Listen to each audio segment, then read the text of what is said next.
All right. We actually made it in time for the start of the Stars Avalanche. Cool. So, second game of the doubleheader. Luckily, both on TNT. So, since they had to wait for the Knights game to finish, do all the post game interviews, all the fun stuff, we uh we got a delay in the start of this one, and we made it in time. Miko Rantanen back in Colorado for the first game since the trade deadline after 10 seasons with the Avalanche. Now, we watched was it yesterday we watched two games? No. When did we watch Dallas Winnipeg? That was Friday. Dallas was, they were soft. They were getting their asses kicked. Rantanen actually was non existent. I expected him a lot more out of him. Marchment was subdued. Robertson had no effect. Like everybody was just. It was like watching the Knights play today. Dallas was just non existent. Right off the start, Taves from the point sends it on net. Two good stops and a third. Colorado attacking heavy right out the gate.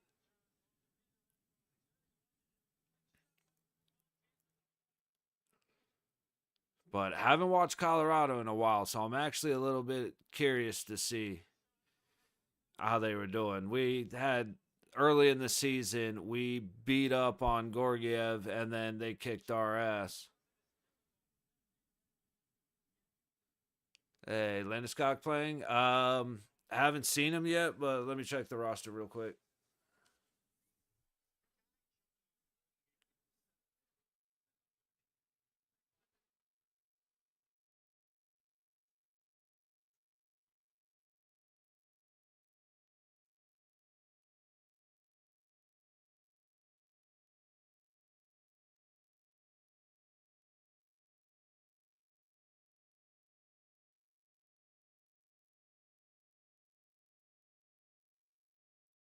I don't see his name on the lineup anywhere. So I'm gonna say no.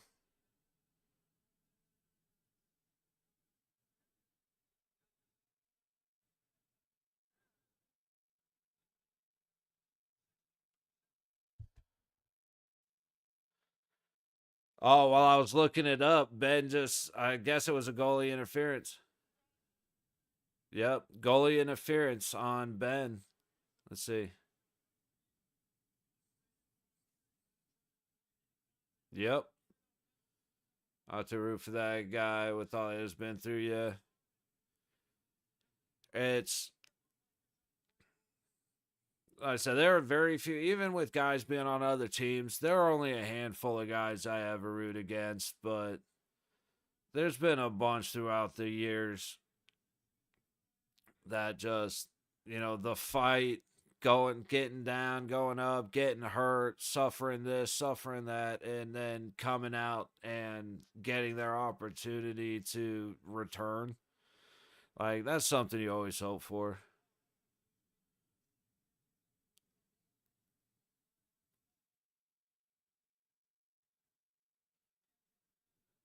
Shot from the high point and they miss. Okay, they had only two of those shots ended up getting to Ottinger. I thought they put three on him. 30 seconds gone in the power play. Colorado controlling in the Dallas zone from the point. High dot. It's going to skate on back. McKinnon controlling. Looking down low. Center. Nowhere to go with the puck. Minute 17 left on the power play. 18-13 in the first. Shots are 3-0. One shot for 3-0 Colorado with one shot coming on the power play. That's Nishushkin up tight, but Labushkin, I think is his name, ended up having getting that stick control. winning the fight right there.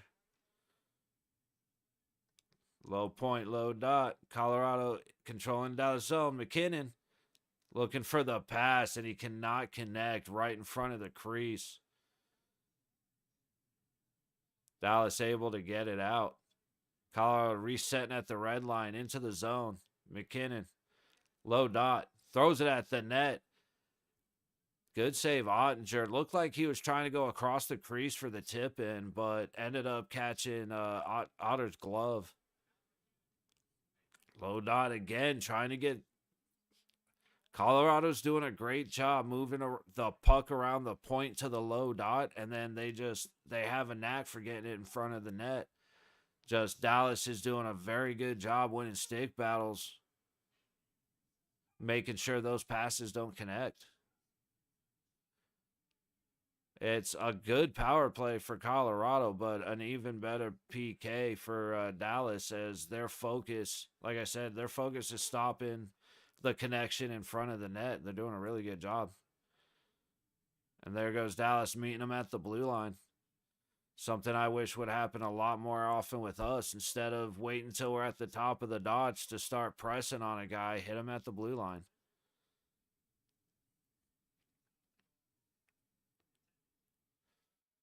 It's like make him beat you instead of letting him beat you. Colorado able to keep it in. Shot gets blocked off a skate. High dots. Another shot. I'll say puck ends up. I couldn't tell if it bounced off a body, but it looked like Otter ended up with the blocker save on that one. 16:23 to go in the first. Shots are 5-0 Colorado.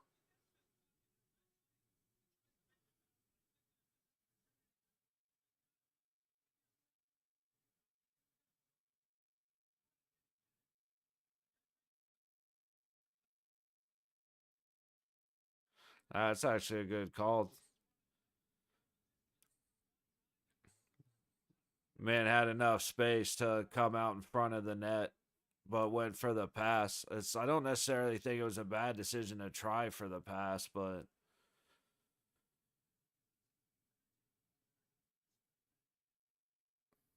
bringing it out front.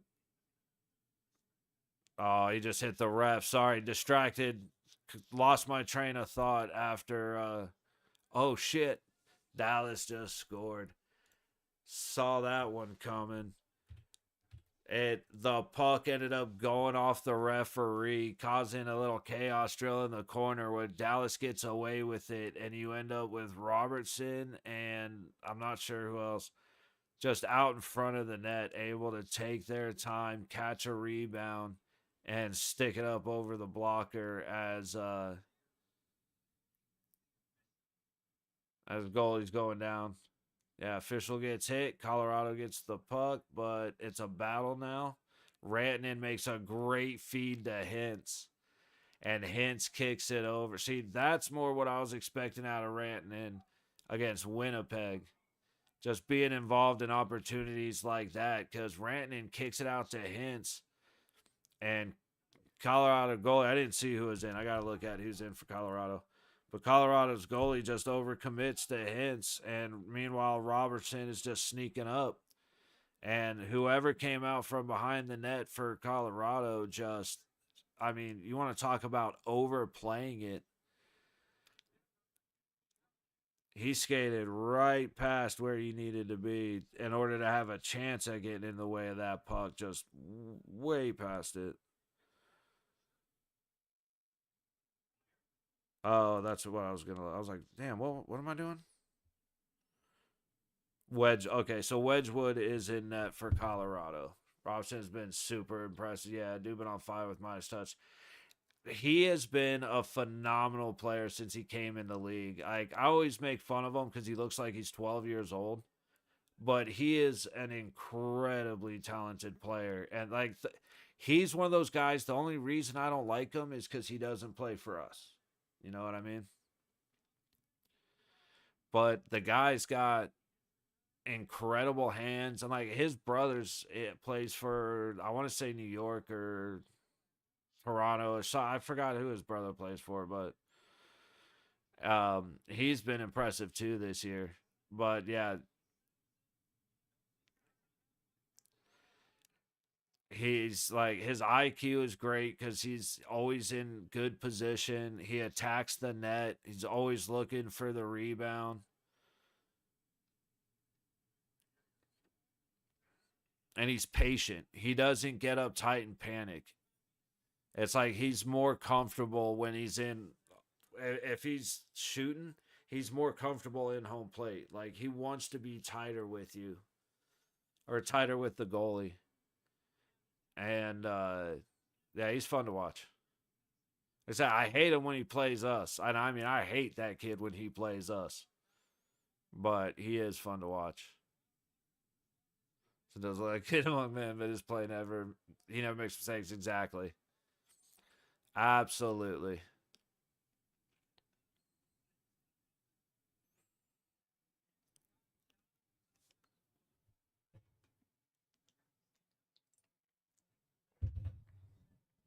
And like I said, definitely, I got a lot of respect for the kid for sure.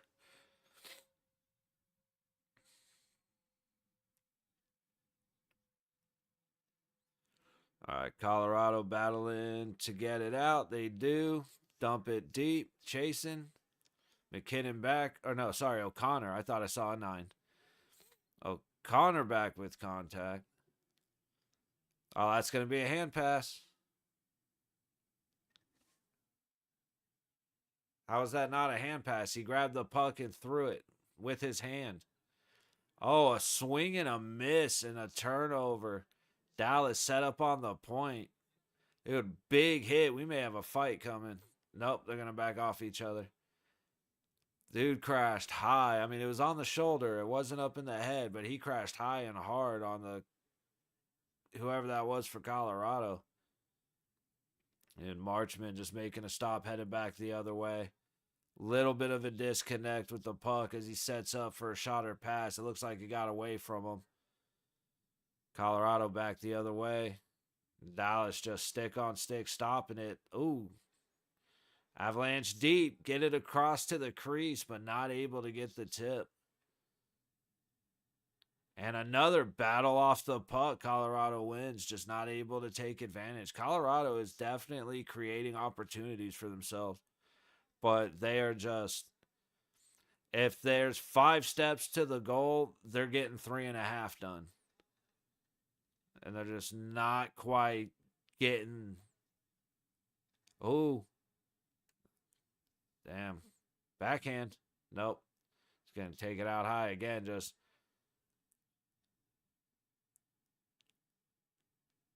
I'm curious if he got tripped or if he fell over because it didn't look like he got tripped, but that didn't seem like a normal toe catch either. 11:30 to go in the first. Shots are 5-2 Colorado.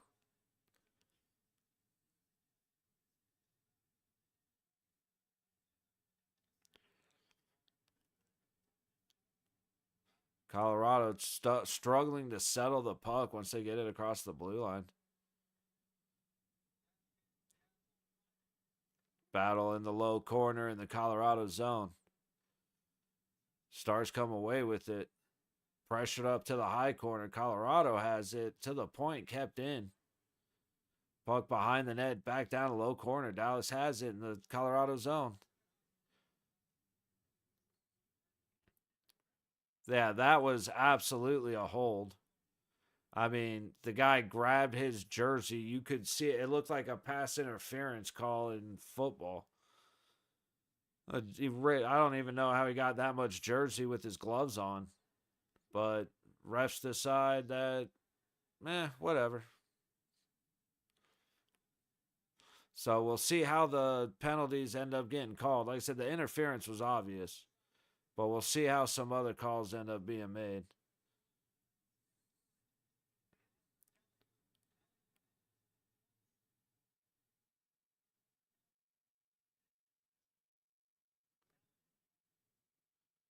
I mean,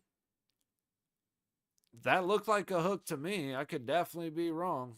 A couple more NHL games, good commentary. I appreciate it. I was wanting to all season, but just failed to do so. So from here on out to the playoffs, I plan on doing a game every day. I want to start getting better with the names of everybody on the playoff team so I can play by play a little bit smoother. But I definitely intend to. I'm hoping to do at least a game every day until playoffs, and then I will be here for every single playoff game, or at least that's the plan. Like I said, things do change, but for now that's the plan. I've been having a lot more fun lately. Um, Getting more people in, like you coming to hang out, makes it a lot more fun for me. CG always being by, Sebastian popping in, Marcor, like all these guys, all you guys that come in and keep me entertained while we watch the game. It makes it a lot easier for me to want to come and hop on. So it for now, we got a lot of games to come. And actually, I wanted to do that while I took my break, but I was in too much of a hurry. Uh, we're going to commercial break here in Colorado, so I'm gonna take a second and look at the games for the next couple days. Because as always, we're here for the Golden Knights. It's very rare that I will not be here for the Golden Knights.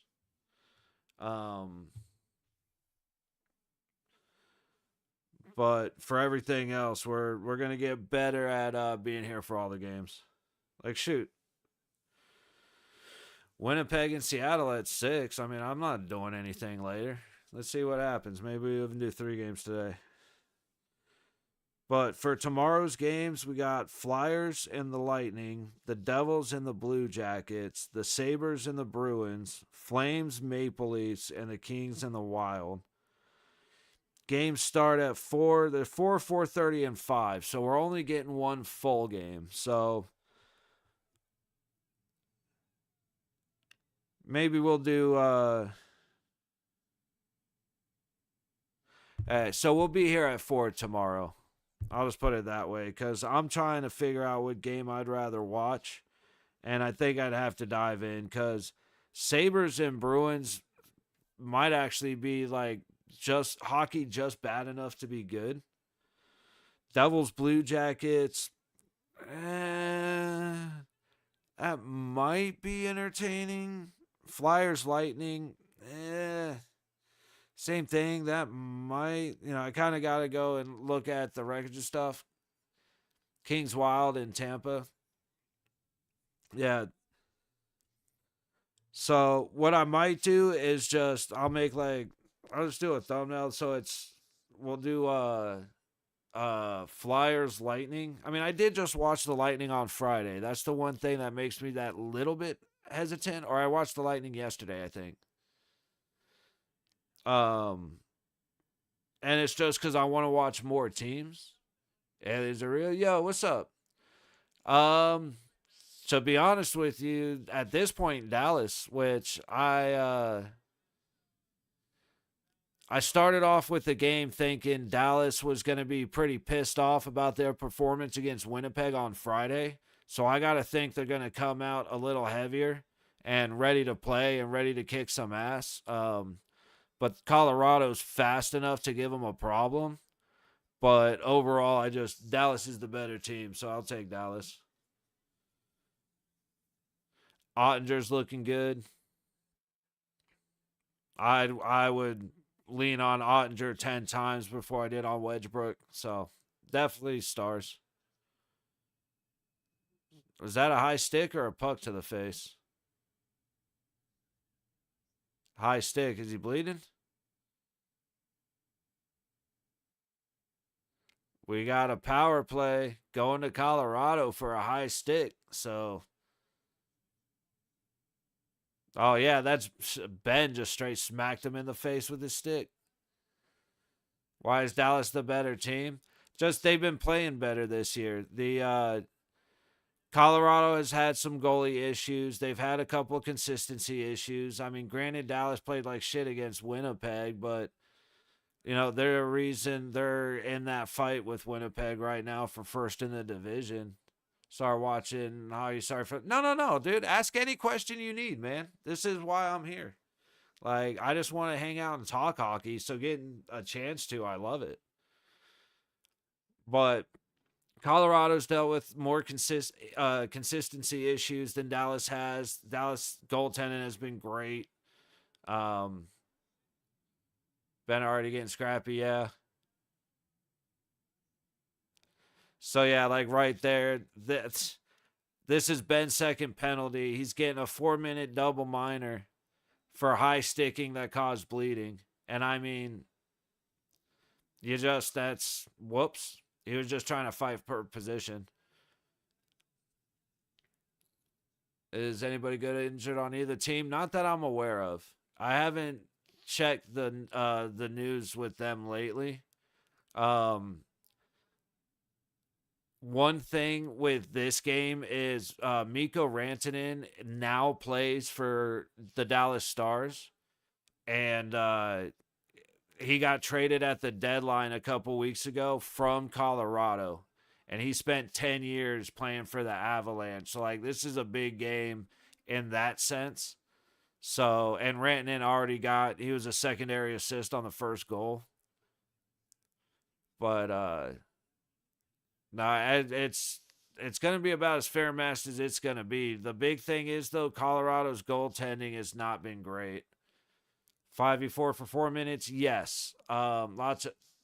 Oh, really? Okay, like I said, I don't know the teams. I'm looking at the guys that I'm used to seeing. Like, so when I think of good, I'm looking at O'Connor, McKinnon, Robertson, Marchment, like all the guys that I see, you know what I mean? But if they've got injuries, like I said, I just don't know. But yes, it's 5-on-4 for 4 minutes unless they score in the first 2 minutes. So it's essentially 2 power plays consecutive with each other. So if they score in the first 2, it's now only a 2-minute power. Like, say you score 6 seconds into the 4 minutes. On face-off, there's only 2 minutes of the power play. And then it's the 5-on-4 is over once, if you get under 2 minutes, once you score, that power play's over. Key players missing on both sides. Hey, like I said, that's why I appreciate having other people here, because I've been wanting to, but I've been really bad about following news throughout the league. And so I'm just used to seeing who I see. You know what I mean? Like, that would explain the game against Winnipeg a little more, but from Dallas, I mean, as far as I knew, everybody was in. Just like with this, I'm trying to run through the guys that I don't know. But my Knights knowledge, my teams that we play knowledge is a little bit better. If we haven't played them in a while, then I haven't really paid attention. And like I said, that's on me. That's just me not keeping up. Like I said, when I see, Lankinen, O'Connor, Tays, McKinnon, like, those are the guys I think of, the good players for Colorado. And again, you see Robertson, Ben, Marchment. All right, there you go. They were so Dallas was able to kill off the first 2 minutes of the power play, but with over about a minute and a half left, Dallas killed off the power play. It was Nietzsche's, I think.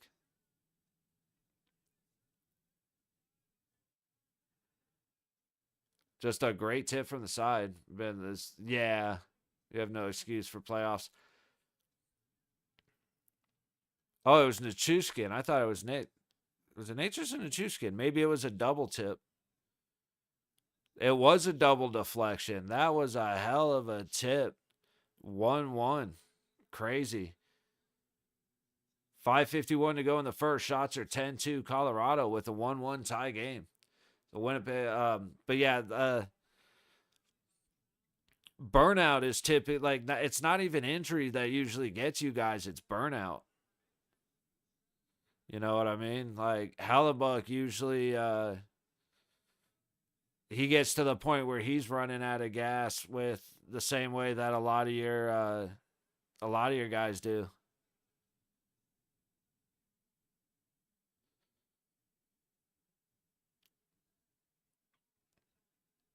Jeez, there are guys falling down all over the damn ice.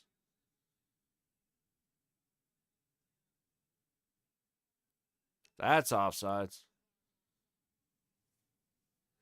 But yeah, if you guys continue to stay healthy and you're not, I mean, you guys like to lay some wood every now and then, but for the most part, you guys aren't brutally physical, so that's going to help you keep you guys healthy.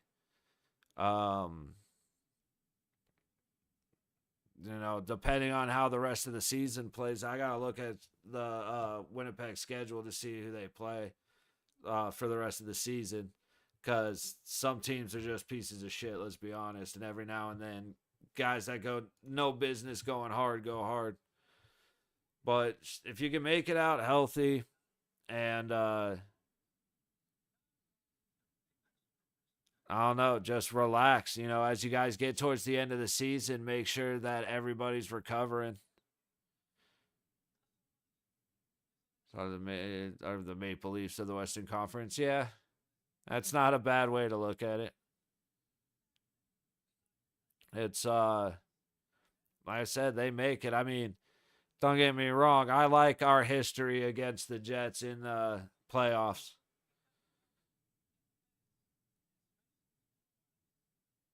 But yeah, just you guys get to that point, and then it's I don't know. There's just no gas left in the tank.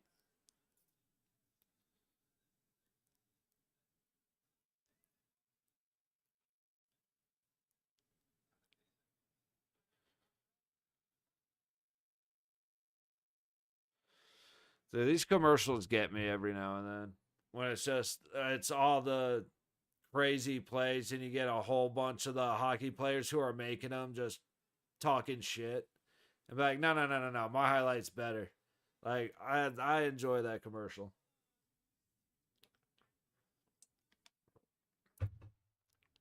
But I just enjoy hockey highlight reels. All that shit is so it's incredible how good these guys are. Two. Ooh. Damn, dude, the Tuesday games don't look like a whole lot of fun, but we'll figure out one of those games. I just remember what I was doing that during that commercial break. But Tuesday, we got the Red Wings and the Capitals, Islanders, Penguins, Senators, Canadians, Flames, Rangers, Ducks, Stars, Blues, Preds, Kraken, Blackhawk, Utah, Oilers, and the Jets and the Canucks. But that's also Costco Day, so I got to do one of the 4 o'clock games now that I'm thinking about it. So got to pick one, either Red Wings, Caps, Islanders, Penguins, Senators, Canadians, or the Flames and the Rangers.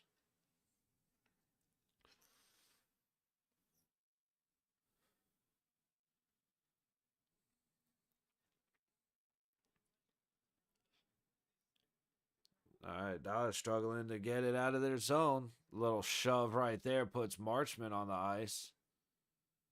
Little slash, nothing major. Colorado gets it, sends it back deep into the corner. Little blast into the glass. Shot on net, but Ottinger's down and ready. Puck floating around. Ottinger grabs it with the blocker. And we got a little checking. Dude, Colton, I don't know who this cat is, but oh, you don't do that, dude. He just took a swipe at the ref's arm. Like, you ain't supposed to do that, buddy. But it was him and Bischel. Okay, so see, there's a couple of guys I'm not really familiar with. But Bischel kind of pushed Colton, and Colton came back and acted like he was going to cross check him. He just, ugh. And so Bischel just reached over and grabbed his ass.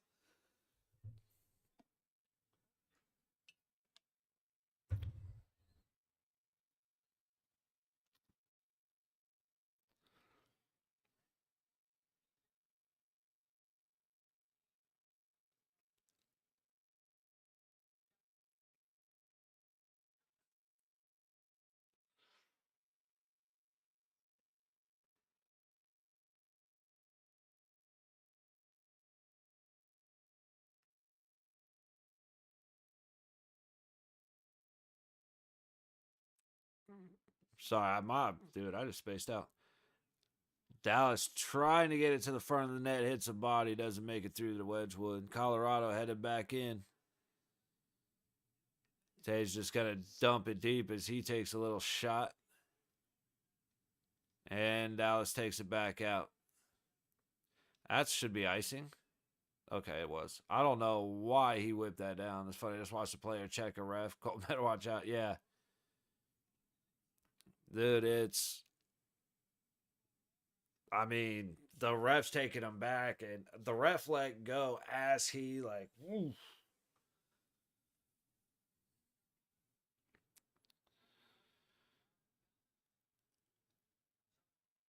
I didn't realize he got that much money. Damn. Homeboy got paid to go to Dallas.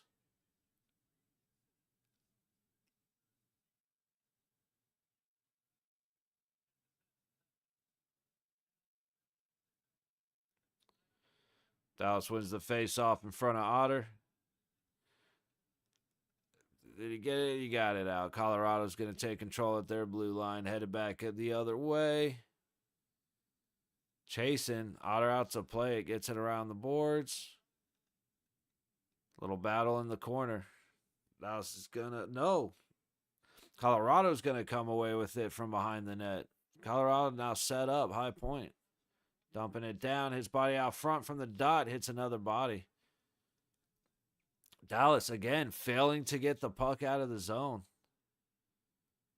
But they did good collapsing on the puck right there on the dot and just shut them down quick. So saved themselves a little bit from not getting it clear. Colorado headed back in.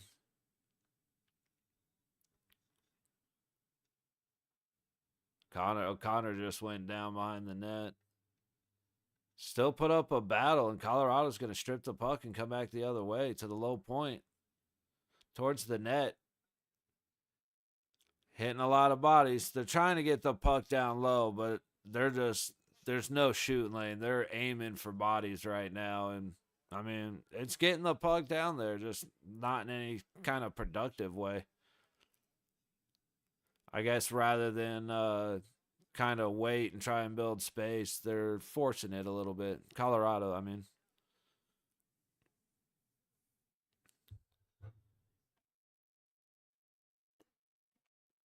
.213 to go in the first. Shots are 11-3 Colorado.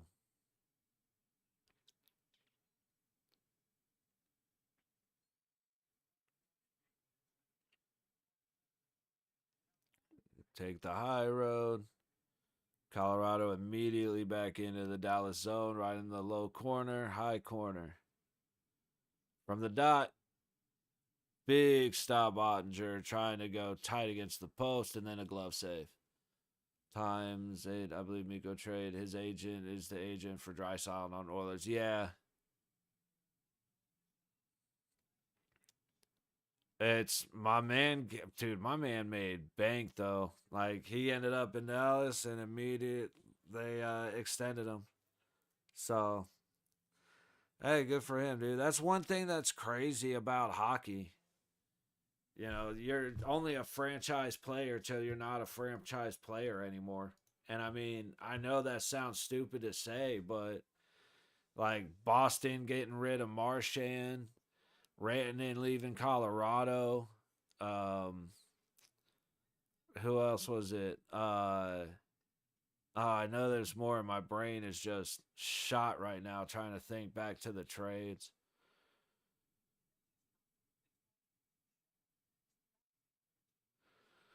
But it's when you're not needed anymore, you are no longer needed, and it's only occasionally that you end up with guys like, and I say occasionally, but you look at like Pittsburgh with Crosby and Letang and those guys.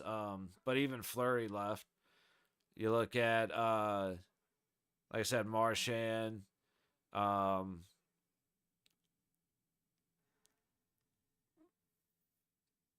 Damn, who else am I thinking about?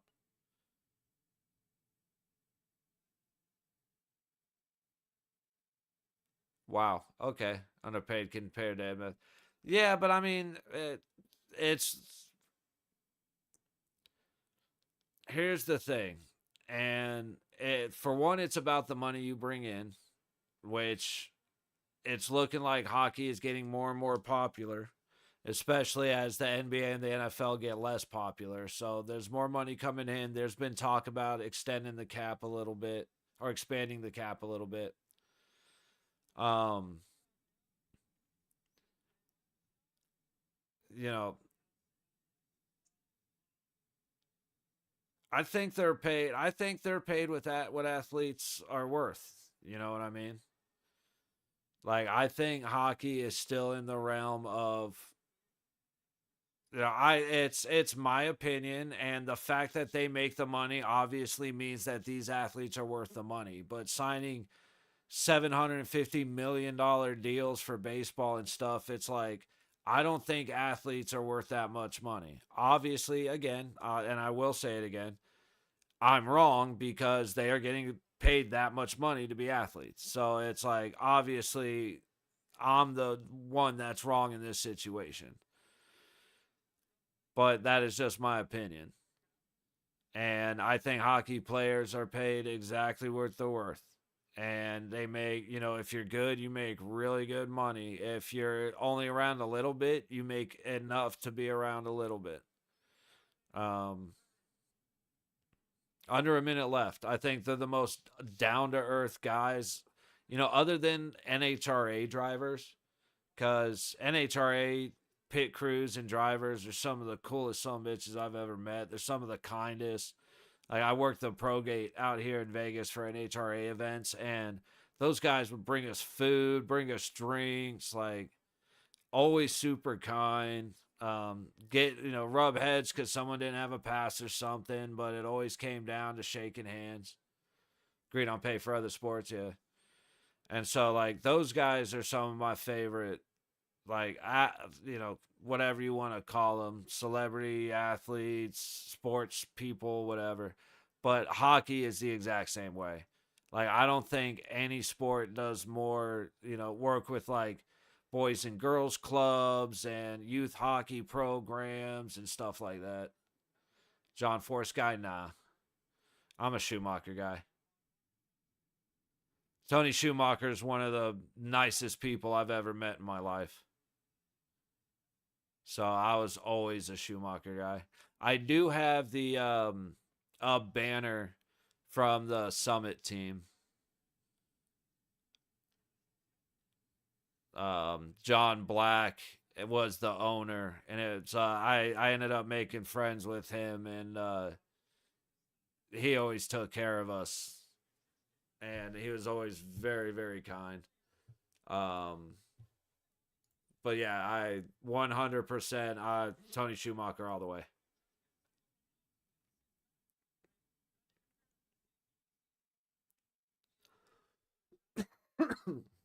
But like the Pete crew were always cool because they would have Rolling Smoke Barbecue come out and cook for their pit and for their crew.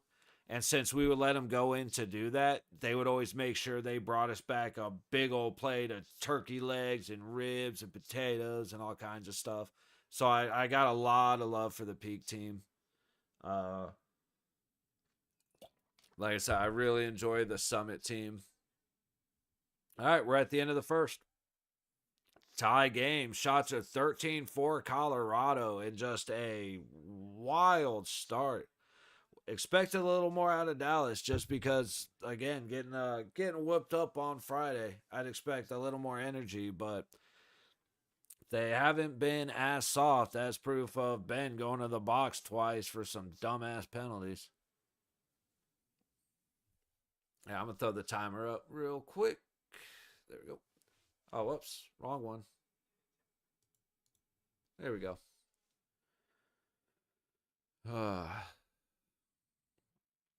So, little interesting. Oh man, that's the one thing about Max. If I'm watching, it goes to commercials and it lags. Talk about Bob. I'm going to kitchen get some grub. Word. Yeah, that's all I do. Most of what I eat is smoked.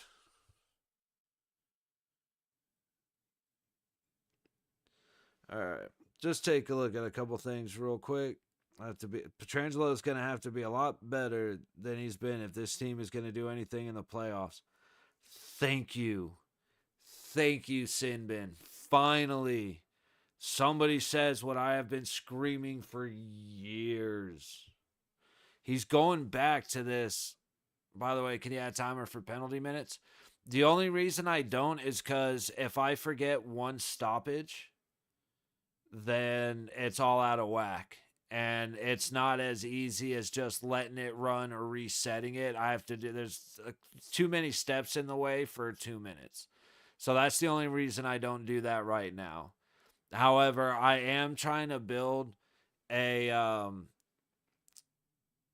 trying to just build a little window so that I could have the clock showing and I can like put it in the corner and all it is the clock. I gotta figure out how to do that and make sure that I block it when it goes to commercials. And like, there's a couple things I gotta work on, but I'm trying to get that for playoffs. And if I'm able to do that, it will come. It'll have the clock, the scoreboard, and when there are penalty minutes, I'm gonna make a window for that. So at the moment, no. Hopefully soon, yes. It is definitely something that I want to get done. Uh, is this the only game? Only 12:30 game? Yes, it is. We don't start nothing new until 4. Like I said, 6 o'clock. Jets Kraken. May watch it, may not watch it. Kind of depends on how we're feeling. 2 games is has been fun. It's been real fun. So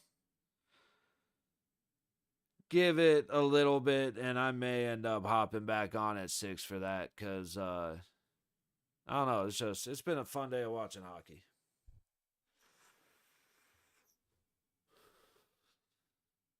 Like I said, tomorrow, kind of want to hop on at 4, but with the all games, you got 3 games at 4, one at 4:30, one at 5. So we could pop on and catch early bit of a couple of those games, or we can hop on for the Kings Wild, and right about the time they're finishing their first period, we should be able to catch either the end of the second or start of the third for the other 3, and then kind of flip between the Flames and the Maple Leafs and the Kings and the Wild, with the Kings and the Wild being the focus. So I think I'm just going to do Kings Wild. That way, instead of starting early, we'll start for that game and we'll catch, we'll check in on all the other games during intermissions instead of taking a break. I think that'll work. It's like I am starting to get just that little bit hungry, so I do need to go and slam a shake real quick. So I'm not going to take the usual break, but I may. Let's be honest, I might. But just be back in a couple of minutes. So it's a good time to hit the head, grab a drink, grab a snack. If you got, throw laundry in, whatever you got to do. So we'll take a couple of minutes. The timer will be going for when we'll be back, and I'll see you guys here for the start of the second.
All right, took a few more minutes than I meant to, but we are back with roughly under a minute to go. Let me go ahead and block that guy out. Reset the timer for second intermission. And we are good. Cool. So, what have we seen so far? Honestly, both sides are looking pretty good. Um, yo, what up, Mercs? How you doing today? How's your Sunday going? We coming off another very disappointing loss for the Golden Knights against Detroit. And now, what has been a fairly back and forth game between Dallas and Colorado. Colorado came out hot in this game, man. And Dallas ended up scoring first. A lot more shots from Colorado. A lot more opportunities for Colorado because Dallas has a bunch of shot attempts, but much like the Knights earlier today, they're just not getting things past the dot. They're hitting a lot of bodies out front. So,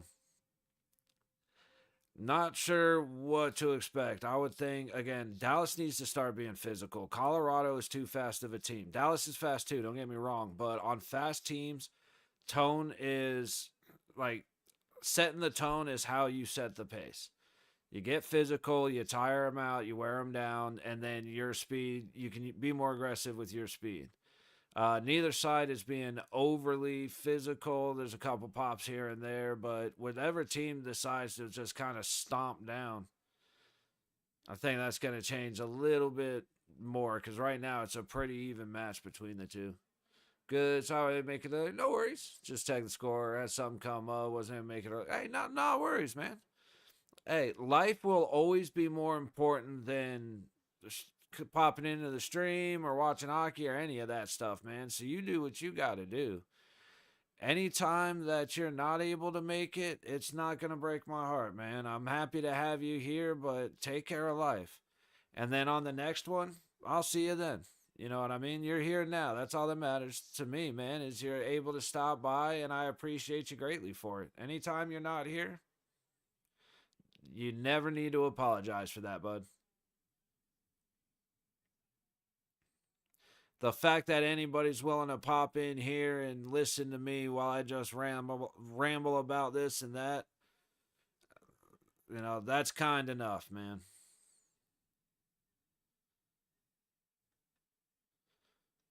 Colorado able to get it out. I guess we went out of play. Face off. A little bit of a slow start to the second period. Shots 14 for Colorado. Again, a lot of attempts from Dallas, but all their attempts so far have been from the point. Hitting bodies in front. 6 minutes worth of power plays thanks to the captain from Dallas. Colorado's doing a good job getting the puck to the front of the net, but Dallas is doing a good job pinning sticks down and not allowing them to get the tip and put it on Wedgwood. All right, Timmy, it was better team in first. Uh,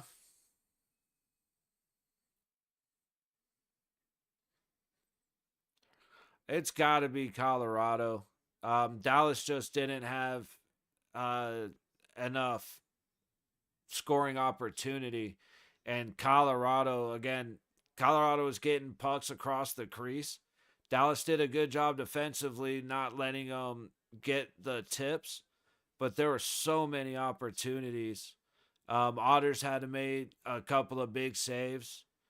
Um, Dallas is definitely getting a little more scrappy, but after their first goal, it became a much more dominant play from Colorado. Plus, with Colorado having 6 minutes of power plays, 5-on-5, Dallas has been the better team. But when you give up a minor and a double minor, it's hard to claim that you're able to have the better period. Back later with another game, or is this six? My third favorite team, the Panthers, play later, and it feels that great to have a Penguins win. Well, the Golden Knights can't leave. Yeah, no, I'm so irritated with the Golden Knights right now. I may be back later, but it's unfortunately it would not be for Florida. It would be for Winnipeg and Seattle.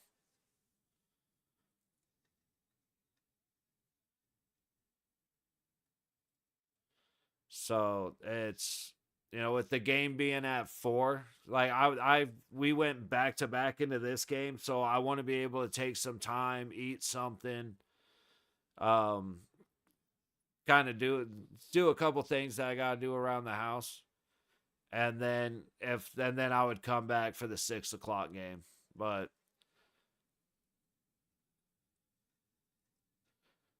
they just play a little too early for me.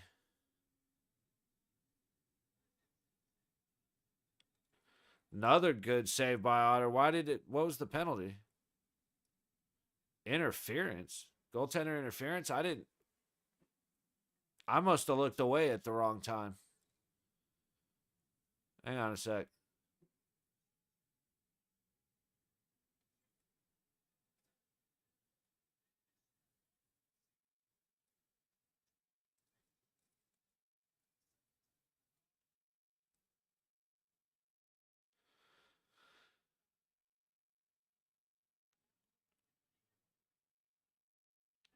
I'm not totally bought in on that goaltender interference right there, but it is what it is. You shouldn't have done it.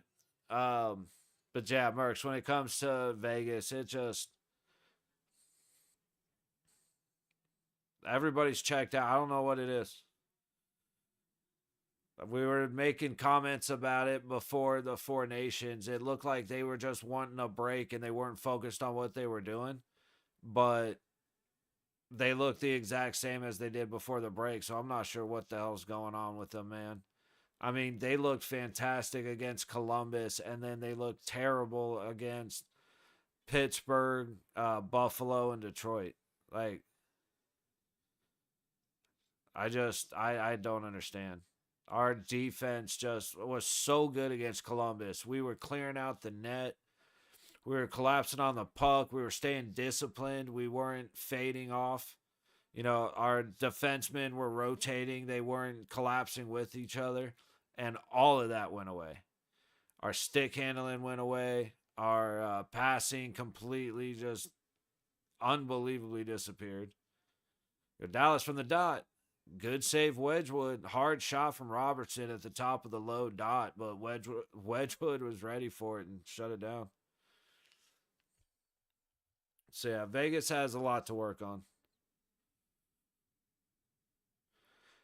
And it's just there's a lot of good to the game. We have our sparks of good, but we are way, way too good of a team to have momentary sparks of good.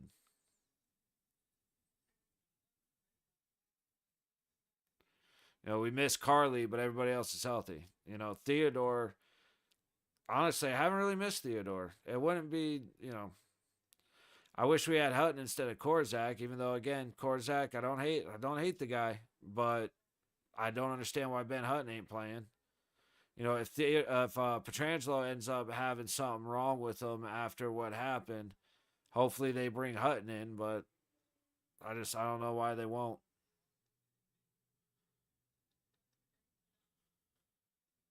I was mad I wasn't there, but something came up. The Golden Knights need to win the next game for sure. Yeah, we that's Boston on Thursday, and we should be able to, but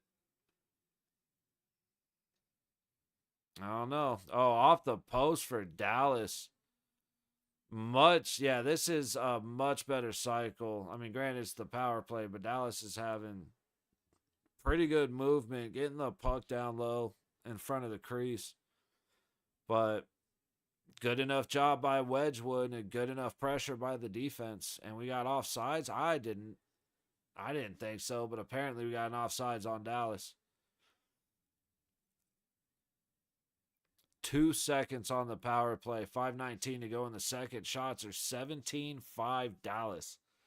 You got one shot on goal in almost 5 minutes, including a power play. Yeah, one shot on goal and one post. gonna have to be better than that, guys.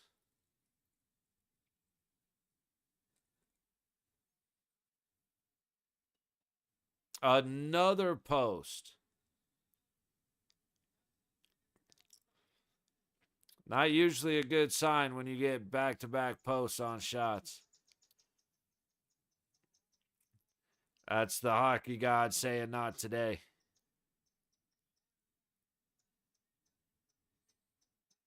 Oh, nice move. Gets the puck back under pressure. That was a hell of a job fighting McKinnon the whole way.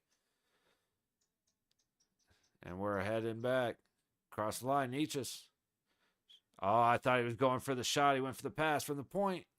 Goes wide left. Sorry, wide right of Otter.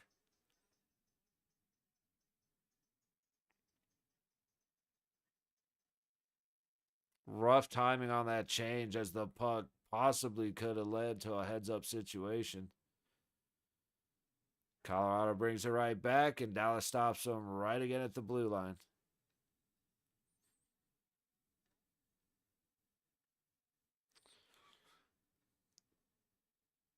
I was okay.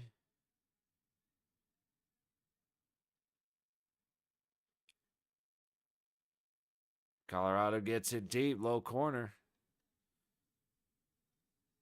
Keeps it in. To carry it across the point. High dot. Back to the low dot. Shot. And it's in. Colorado scores.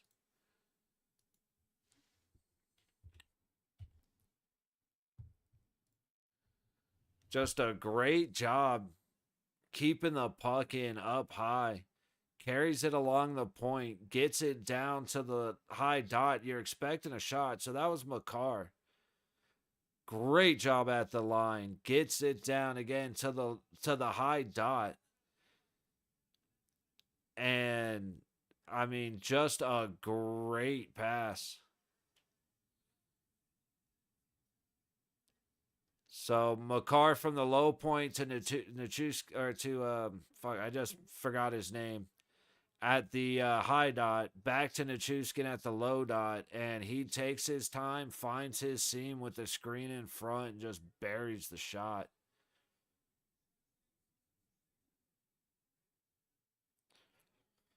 See, oh, it was Tays up at the high dot. No wonder it was such a gorgeous pass.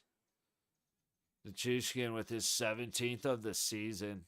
Great play by Colorado. Again, Makar just reading that beautifully, and Tays with that perfect pass across.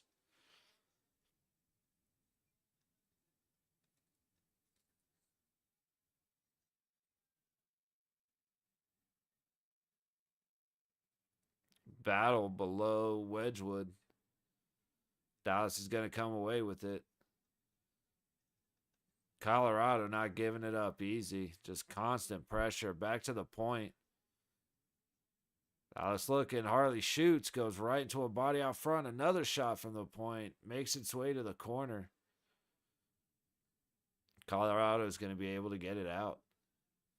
Big stretch pass. Just one-on-one decides to take a hard shot from the high point. Yeah, Rantanen's playing hard as a son of a bitch right now. He wants this game, you can tell.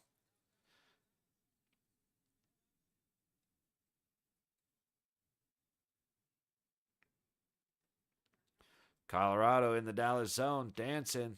Pressure ends up forcing it out, but a turnover in the neutral zone. You got Colorado headed back the other way. Across the red line, into the zone. Deep around Ottinger. Battling the boards and ooh, Colorado temporarily came out with it, but we're right back to the fight. And Dallas is out of there.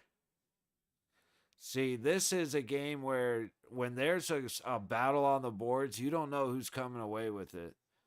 I feel like watching the Knights, it's as soon as everybody groups up, it's like, all right, well, that's going the other way. It's a bummer. Oh, McKinnon just bolting up the ice, going around the net. had an option to get it center, but decided to keep it. Interesting choice. Puck makes it across, and he roofs it.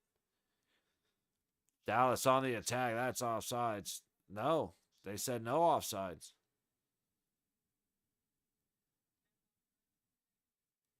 McKinnon cross into the middle. Nietzsche's lost it.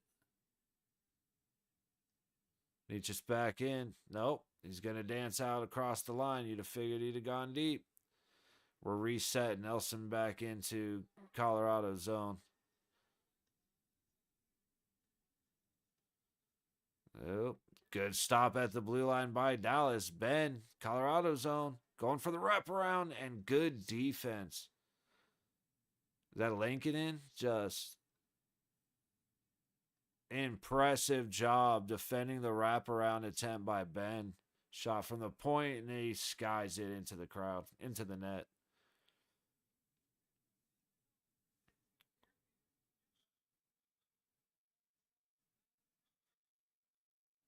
Dude, great job by Nichushkin and just doing what I preach, man. Above the shoulders, just burn the ears of the goalies, go for the corners. I'd rather you miss the net going for the corners than to put it, have a great opportunity and put it into the guy's crest.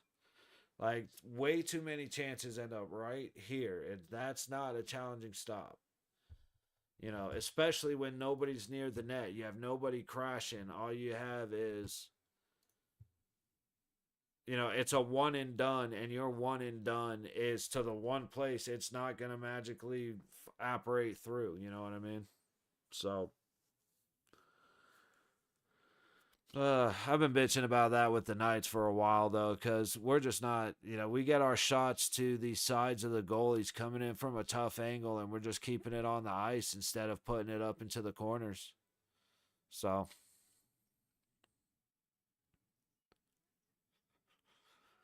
but yeah, that shot just, it was a great screen out front. Otter had no sight of the puck. There ain't a goalie that would have had a chance at stopping this just because that screen was so perfect and the shot was placed exactly where it needed to be. So, very nice goal for Colorado. 2-1 lead for them. Just offensively dominant performance from Colorado. Again, Dallas is getting their opportunities, but they're shooting everything from outside and they're not making it through the dots. They're not making it to the goalie. So, 30 shot attempts for 9 shots on goal. You got like 3 post hit. So, Dallas is going to need to dial in a little bit. The goal came from a great passing to set up Roberts with Wedgwood laying on his stomach, and then it was over pursued by the defenseman trying to get back in front of the net. He just overskated it. So Robertson had nothing but time to get patient and threw it right to the top of the net. You know what I mean? So Dallas isn't getting those opportunities. The only other 2 they had to have any kind of setup went off the post, or 3 went off the post. All their shots are just hitting skates, hitting legs. And, Wedgwood might be a little bit off back there just because he's so used to the puck not making it to him. It's another tip that goes wide of the net. And Colorado headed back the other way. A good stick out front. Now Dallas getting in the way.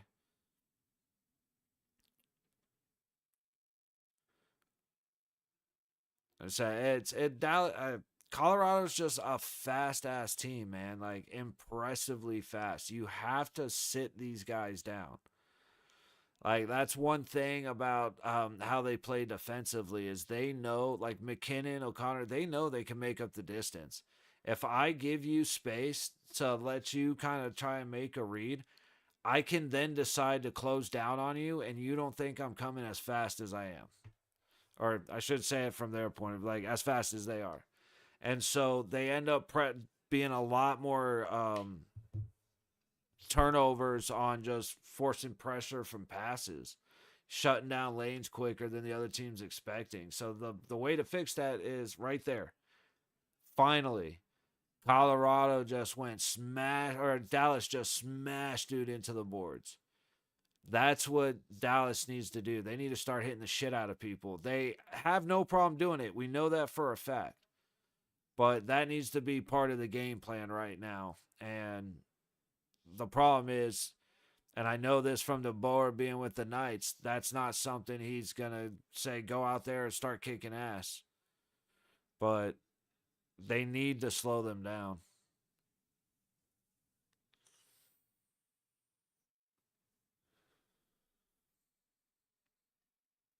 Nietzsche's in deep. Back to the point. Carries it to the low dot, or high dot, sorry. High point. Shot. Goes wide off some bodies up front, and feed just went crazy for a second. That was very close, but Dallas right back. That was, I don't think that was off, but that was very close. Oh, what just happened?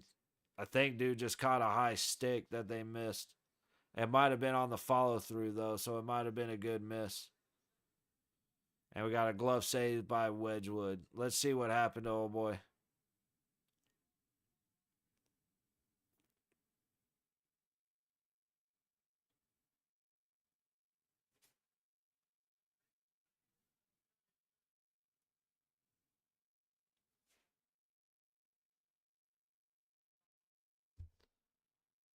How are the like? I mean, fair enough. I didn't see it happen, but man, he just smacked Robertson straight, or Robertson just smacked him straight in the face. Like that was damn near a cross check to the face.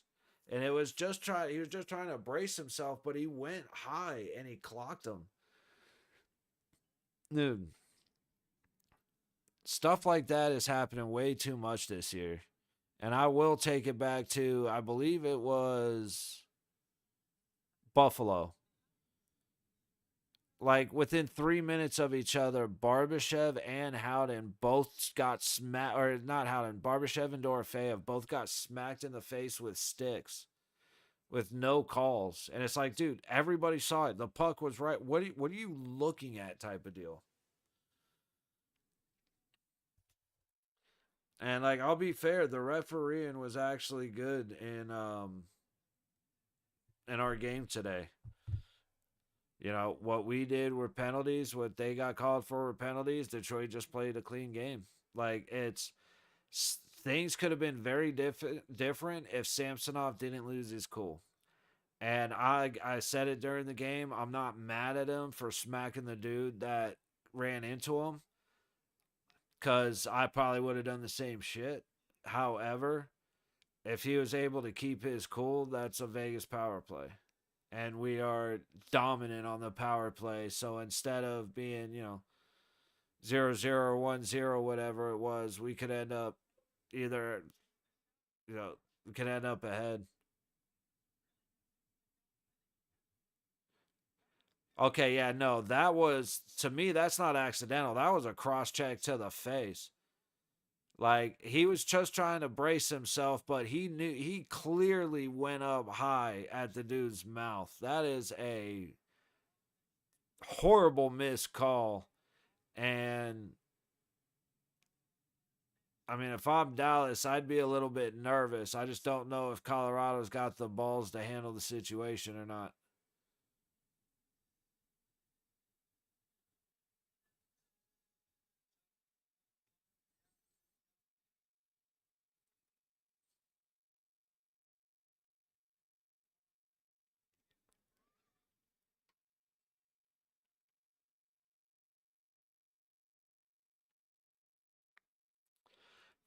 All right. Dallas kicked out of the face-off.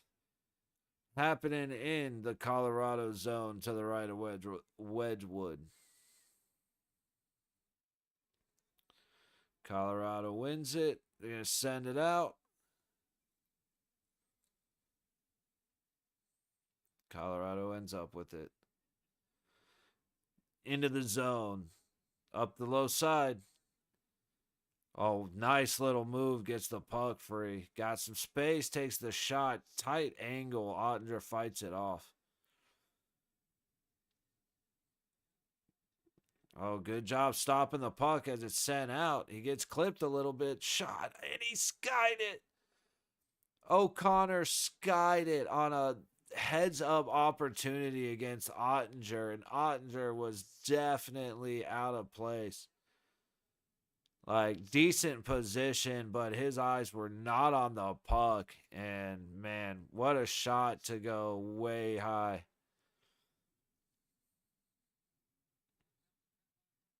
Kushkin gets it out. I guess somebody's complaining they on Dallas that they just got hit with a high stick. Crazy contact happening. It's starting to get a lot more physical, and I'm here for it because Dallas needs it. It's I should probably have a little bit more of a lean to who I'd like to win, but I really don't care. I just want to see good hockey. Oh, dude got blasted up high over there.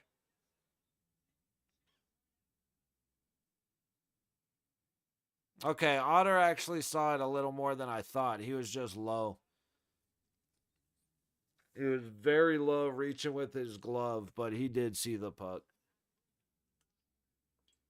6:37 to go. Shots are 21-10, Colorado.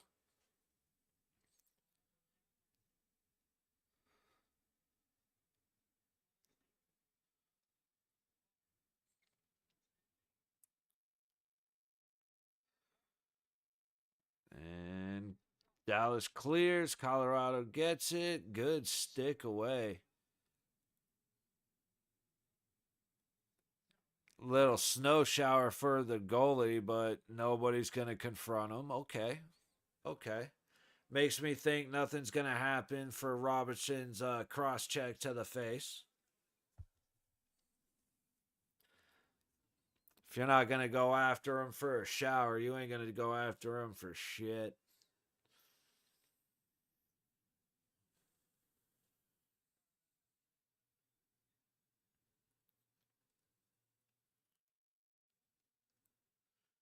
Colorado clears. Is it too far? No.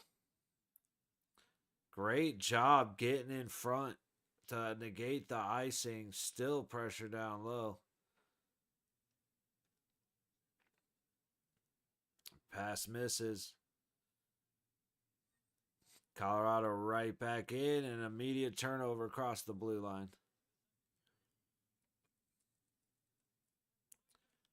Little battle for the blue line right there, going back and forth.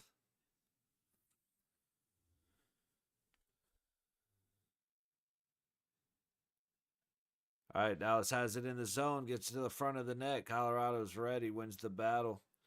Headed back up the other way along the low boards, getting in deep, turning around at the dot. Tried to get it back to the point. It was picked off, but Colorado able to keep it in and dump it. Back around the boards up to the high wall. Dallas is going to have it coming out. A little soft dump, but man, who is that? Bork going crazy after it. Or is that Barish? Or I couldn't see the name, but whoever it was put in a hell of an effort to fight for that puck down in the corner.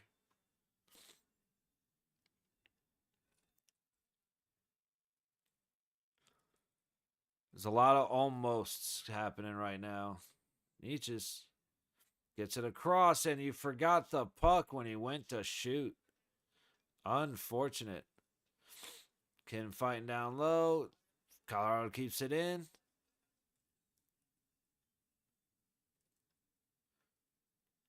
Dude, Colorado is owning the zone. They're not getting the best opportunities, but Dallas cannot get the puck out. There we go. Bad pass from McKinnon leads to the to the opportunity, but then Colorado just takes it right back in the neutral zone. I have between this game and the game against Winnipeg, I have not been impressed with Dallas. Now, I have been informed that they're missing guys. Like I said, I didn't know that until earlier in this game when Humpty let me know. So it's obvious there's reasons for it, but they just have not been playing well.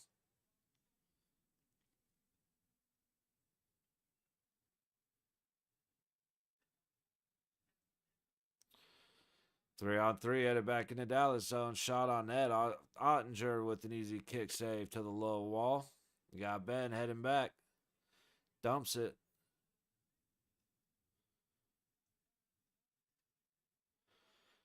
All right, Dallas in a little battle with the ref. It's going to come out in Colorado's favor. 3 minutes to go in the second period. Shots at 24-10 Colorado. Avalanche back into the Dallas zone. Low dot across to the high dot, and a shot breaks his stick. I'm not sure who that was. It looked like O'Connor, but I can't be positive.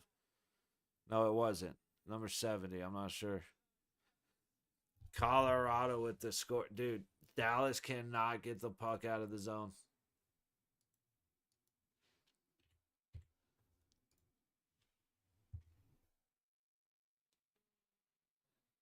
I'll bet stuff. Yeah.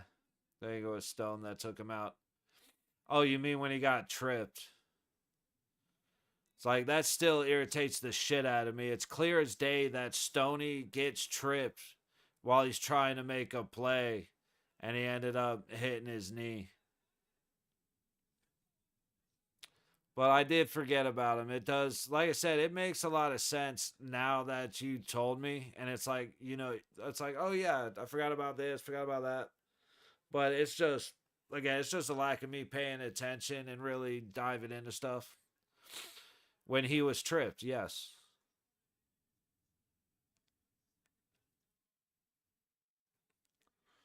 I will always say it. It happens. It absolutely does. And like I'm not just trying to be a dick. Like it's again, it irritates me because it's clear as day he gets tripped. And so many people saying he did that on purpose. It's like, okay, so Stone, the guy who has never done anything like that, just suddenly decides he's going to take out a guy's knee. Like, come on. And then on top of that, that's coming from the team where your captain cross-checked the guy's neck after he had surgery on his neck while he was laying down on the ice. Like, so it's just it's like I said, it's just the conversation around it irritates me. But other than that, it's just, dude, shit happens. It's unfortunate. Like there are guys I don't care if they get hurt. Like Matt Rempe is one of the dirtiest players to ever play, so I could care less. But I'm not calling for him to go and get seriously injured. Don't I like I said, I love physical hockey, but I like clean physical hockey. Dude, Colorado has taken like just absolutely taken over in this game. I hate dirty play. I absolutely do too. There is no like that just dirty is cowardice. It's weak. It's you're not man enough to do it to come at me. You're not man enough to start a fight, so I'm just gonna do some little bullshit. I hate it. I love it. Not a Rempy fan either. Yeah, no, he is. I've when he first came in, I was kind of excited because I'm like, all right, we got a little bit of a goon, but a guy that's ready to fight. Like I'm ready to have a true enforcer in this league. And then every time he got in a fight, it was because he was hitting somebody in the head or trying to break their neck into the boards, and it was like, okay, no, no, no, no. And I like Tom Wilson is dirty. Evander Kane is dirty. Brad Marchand is dirty. Like there are guys who are Donnell Nurse. There are guys who are just dirty players, but they also are good hockey players. They just do some shady shit. And then there's Matt Rempe, who is a talentless hack. Like he's not a good hockey player, and he has no idea how to hit somebody cleanly. And the fact that he's not bagging groceries right now is just anybody that said, "Oh, the Department of Player Safety." It's like, "Oh, you mean the Department of I don't give a shit?" Because he would be, yeah, elbows to the back of the head. Like you're not allowed to punch a guy in the back of the head in UFC fights, and he just loves throwing that elbow to the back of the dome. It's pathetic. It really is. It's just he has no business playing in the league. He has no business playing hockey because he has zero control over himself. He has zero control over his emotions. He's going to end up hurting somebody very seriously, and the league's going to be like, "Oh, 3 games," and it's horseshit.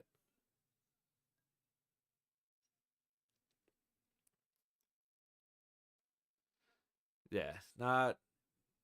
I don't like that. Like I said, at first I was like, I like enforcers. Like Ryan Reeves will always be, the dude. Um, I mean, it goes back to watching what's the damn movie? What fuck. It's like an old 70s movie about the hockey goons. I can't think of it. Talent hack. Fair for life. Then you say you should be bagging groceries. Yeah. Shot tobacco right behind me. Hey, dude, I don't like it. I don't like it. And I said I may have a few more aggressive thoughts than most people, but I mean, there are much better players in juniors that deserve the spot that Rempe's taken up. Slapshot. Thank you, CG. Slapshot. I don't know why I couldn't think of that.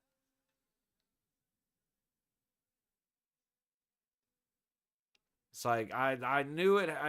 I was thinking of Goon because that's the Stifler movie, but I knew that wasn't it.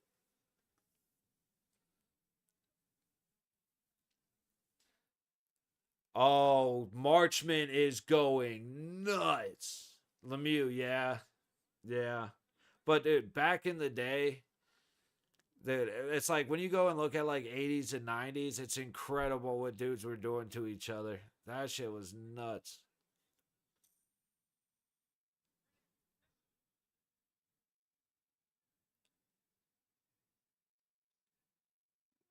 It was Taste Stick. Marchman Stick is what a horrible call. What a horrible call. Marchman Stick isn't even. What a job by Taze. What a job by Taze to play it off as if it should have been a tripping penalty. That is one of the most obnoxious calls I've ever seen. Holy cow. Marchman Stick wasn't even close. Oh my goodness. Oh my goodness.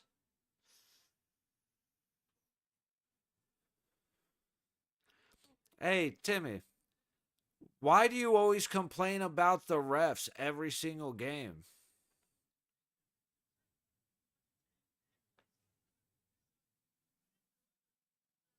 This. This is why. This is why I complain about the refs every single game. Which, hey, to my credit, our game against Detroit today, I had nothing bad to say. It's Detroit wasn't doing anything wrong except for the goalie interference that Samsonov decided to negate. But yeah, we're sitting at shots 20 being 27-10 in favor of Colorado. So man, no doubt who the better team is today. And like you said, there's absolutely reasons for it, but the reasons don't matter when we're talking about the reality of what's happening.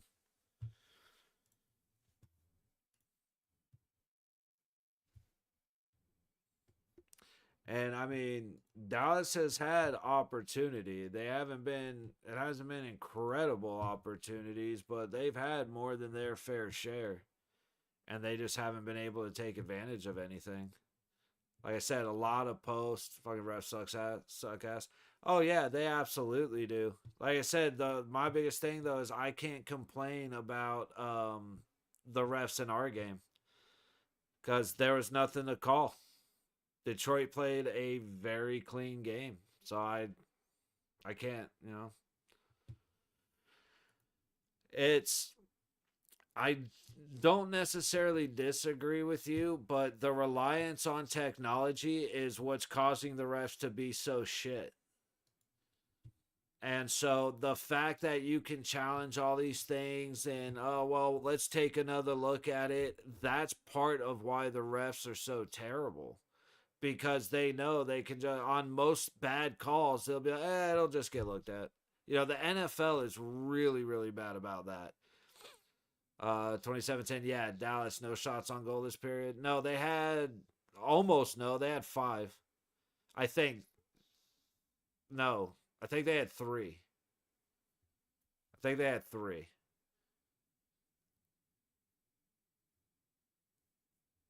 But Dallas, I think I'm pretty sure against Winnipeg, they didn't have a shot for the entire second period as well. Hang on, I may be wrong on that. You're probably right. Let me just double check on the stat sheet real quick.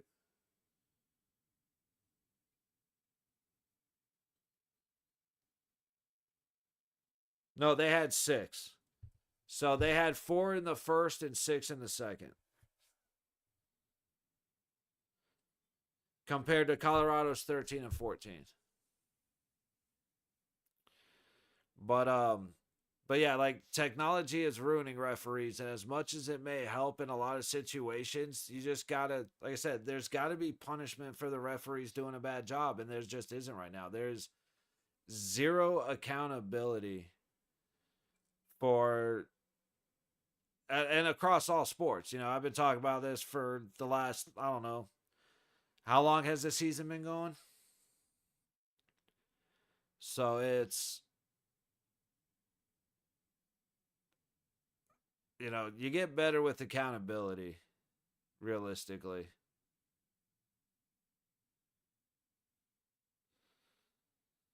Um, sorry, I'm trying not to rage out because I just do with the refs. It pisses me off because everybody's like, "Oh, don't leave the game up to the refs." It's like, but that's not always how it works.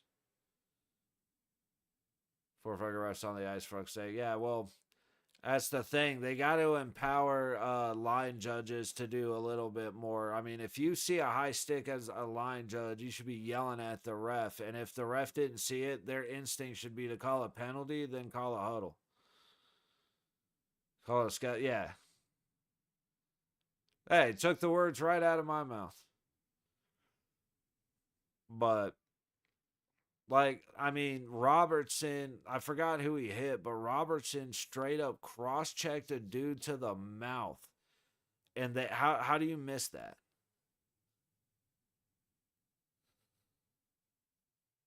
I mean, Colorado versus Winnipeg, crazy amount of penalties missed. Um, Against the Penguins, an interference, a hook, and a slash, all not called.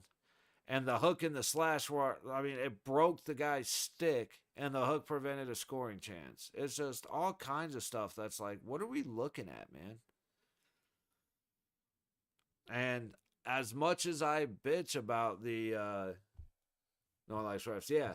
And see, that's like, and it's because they're not accountable to for anything.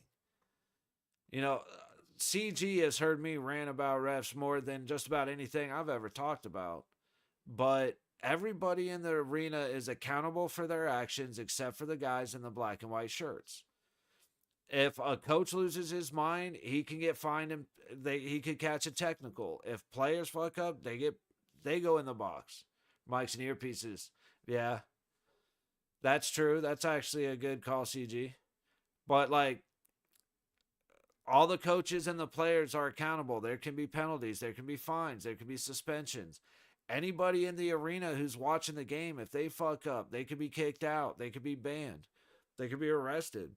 If excuse me, if the guy selling popcorn decides to be a dickhead, he could be fired. Every single person, if the janitor doesn't feel like cleaning a pisser, he could get fired. Everybody in the arena is accountable for their actions unless you're a referee.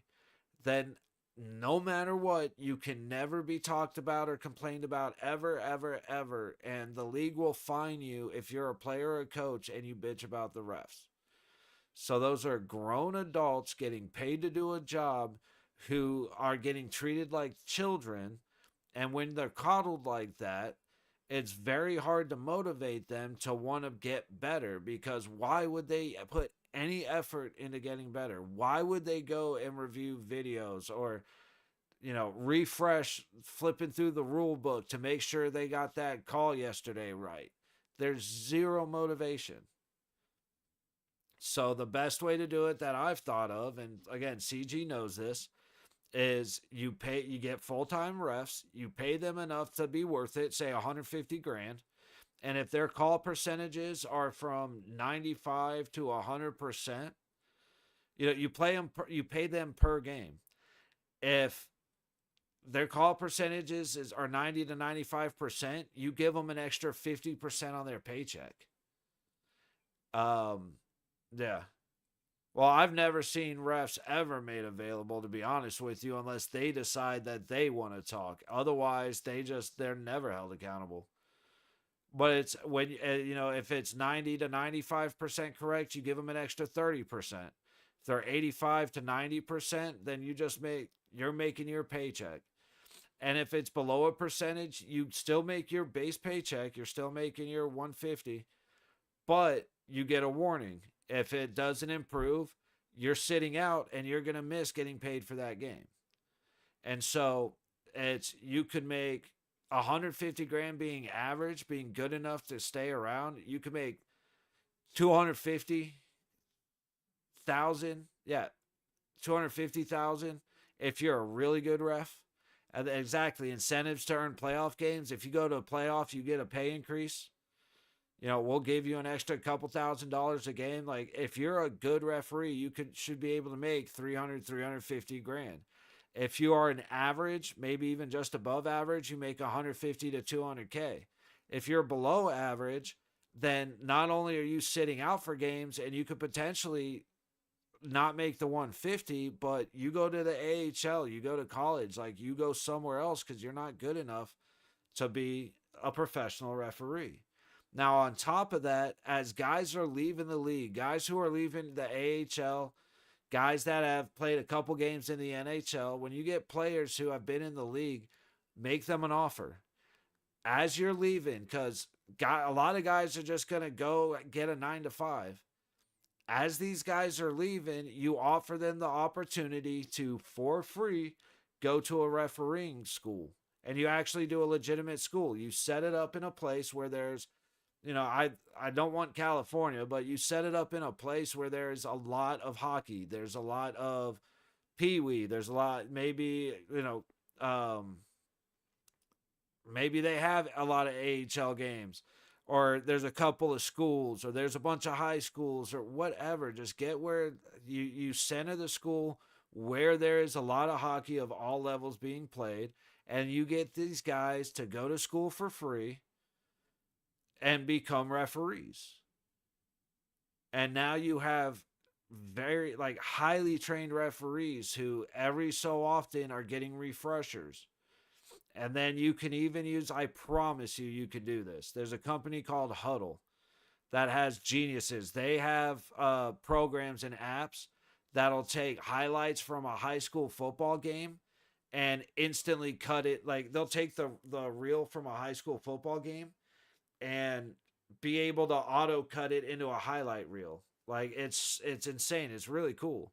Well, you can use that. You can use different AI to shorten basically you take all the games, every single game, because every game the refereeing crew has to be reviewed, and that's how you get your percentages. Well, the AI just cuts out all the bullshit. It erases all the commercial breaks. It erases anything, it picks up on keywords. It picks up on actions. And as you're training it, it'll learn. And that way, you don't need 50 people to look at every single game. You can do 4 or 5 guys at the end of the night, early in the morning, looking at all the games, breaking it down into a percentage of correct calls, and then you pay them based on that. And now you have incentives all over the place. Plus, if the guys who are leaving hockey want that opportunity to come and earn 150 to 300 grand and still be involved in hockey, then you have players. You have players that are going to understand every situation and be looking for the right things. Are they going to screw up? Oh, of course, but you have somebody that has been there, that has gone through the schooling, and now you have a streamline to having quality referees. And if one guy is doing really bad, there's no shortage of, okay, you're up, bud. Hopefully you don't mess up. And if you do, you get your warning and then you sit out. And you will sort through finding the best person for the job. Like I said, I don't know why there is zero accountability. And it's not just the NHL, it's every single professional sport. The referees suck. And I believe it is purely because they have no reason to get better. Challenge folks say, yeah.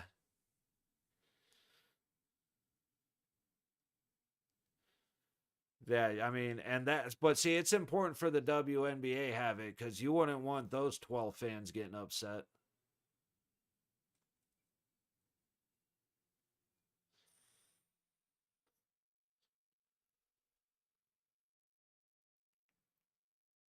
It's just stupid. But like I said, eventually they're gonna start really wanting to take a look at this shit, and all right, what's it gonna take? It's gonna take money. It's gonna take incentives. It's gonna take a want to be better. Just like everything else in the freaking world, every other job. What is it going to take for you to dedicate everything you have while you're here to this job? Well, pay me.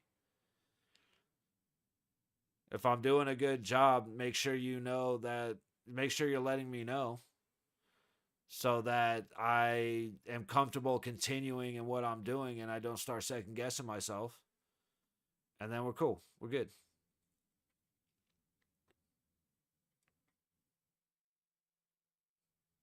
No, no, man.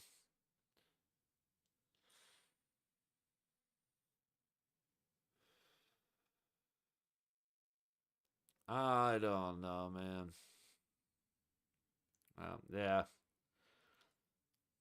You know what? If it's going to happen, I'd rather have it happen now. We've got a couple of games of breathing room.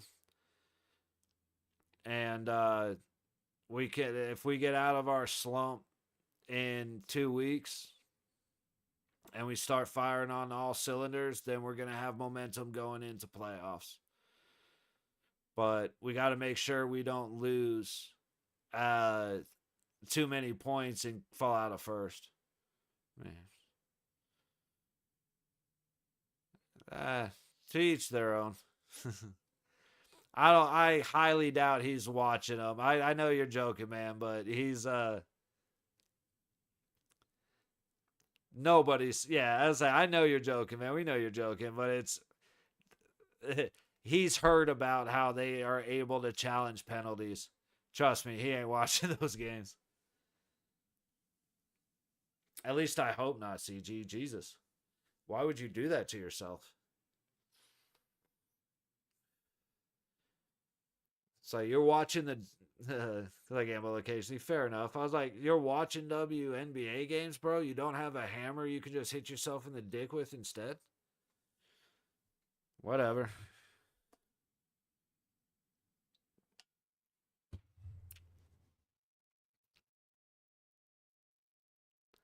I've tried to watch a couple of games just because it was like, all right, Caitlin Clark is amazing. I get it.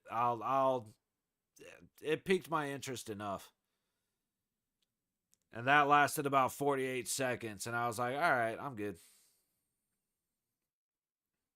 But to be fair, I am in no way a basketball fan. Like, don't mind playing it, but I cannot watch basketball. That's why I used to be a baseball fan, can't watch it anymore. Used to like football, can't watch it anymore. Like hockey's the one thing that I still have a little bit of give a damn about.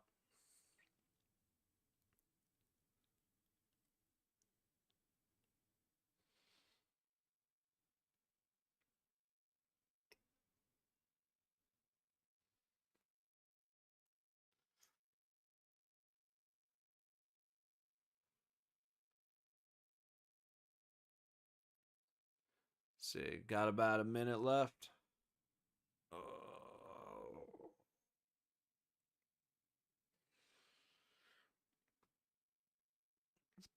Gonna have to smash some food and go for a walk or something. It's a little chilly, man. It's windy. But like I said, I'm not sure if I'm coming back later. I had a real busy morning this morning with these two games, so I'm willing to just thinking I may just relax for the night, but we'll see what happens as it gets closer to Winnipeg and Seattle. Players dating each other or married weirds me out. CC is awesome though. Hate on for being straight white, sadly. Yeah, that part's unfortunate. That's why I was willing to support her because it's bullshit what she was dealing with, what she was going through. But like I said, it's I'm not a basketball fan to begin with, so going into the women's basketball, I just not hating. I mean, do what you do, but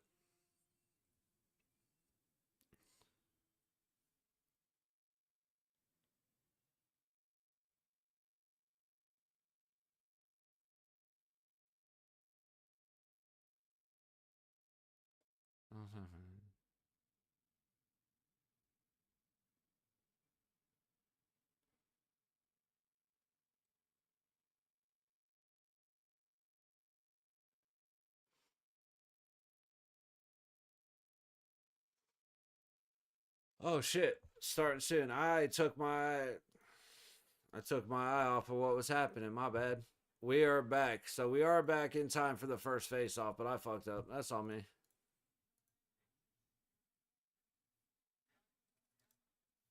Okay. My bad. Minute and a half on the Colorado power play. That was one of the worst penalty calls I have seen, and we've been watching all week, so that says something.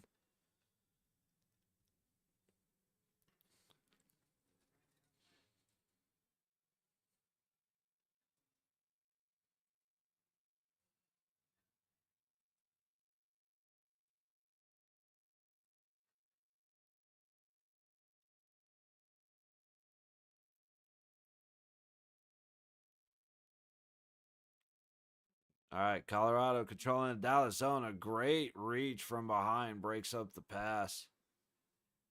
45 seconds on the power play.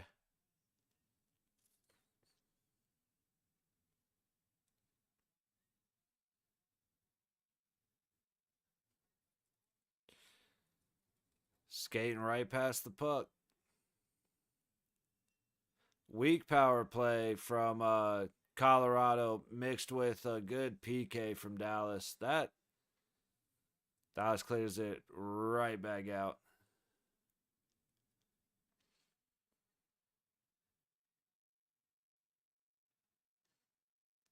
Go Colorado in, back to the point.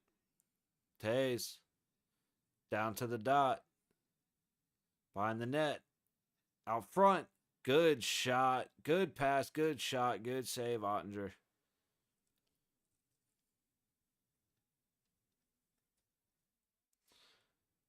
Dallas fighting for the puck, trying to go the other way.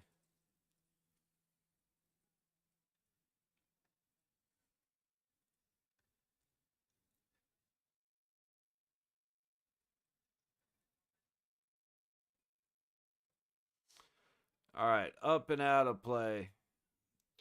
2:10 gone in the third. Shot to 28-10, Colorado.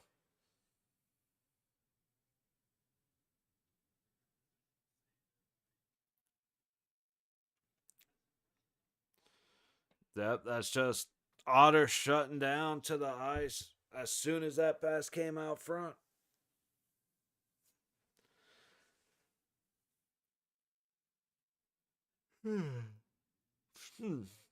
Starting to crash.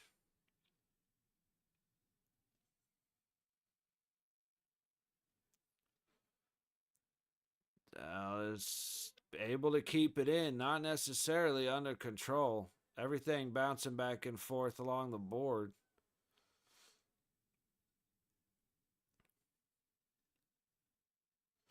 Colorado has it. Looks like they'll get it out. Across the red line. Dumps it deep. Otter to play it. Colorado keeps it in. Throws it down opposite corner. Everybody went for a change. Dallas trying to head back out.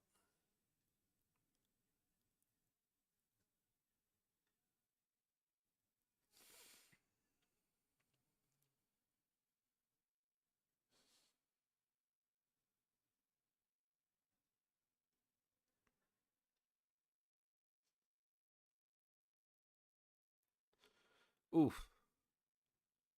Dallas with a good opportunity. Wedgebrook standing strong.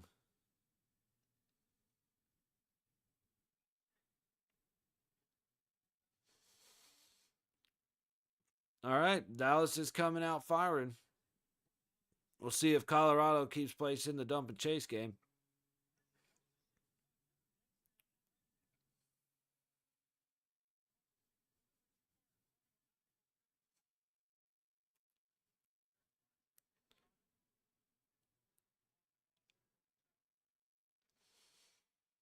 Coyle, okay. I was like, I know Coyle for some reason, but it's from Boston. Oh, that was another one of the trades I forgot about. Dude, why am I so tired? Holy cow, man. I'm not used to this.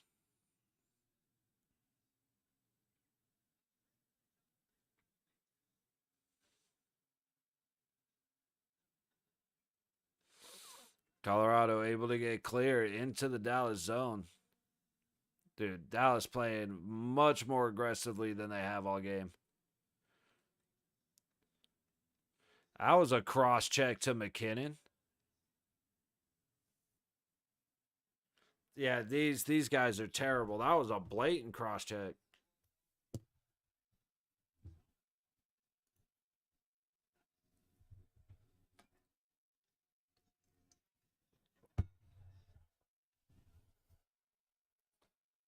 Dallas, dude. Dallas is fighting for every position right now, and it's wild. Damn. Zanichushkin just beat two of the defensemen back. CCN, I'm not sure who the other one was. That was a crazy job to get back. A lot of effort, and you could really tell the difference between what's coming from Colorado and what's coming from Dallas. I said Dallas is really trying to catch up in this third period, but yeah, CJ, I'm looking forward to seeing that replay because that looked like a blatant cross check to me. I'm not, and I'm curious why McKinnon was holding his helmet because it didn't look like he got hit in the head, but he definitely went down awkward off of the shove.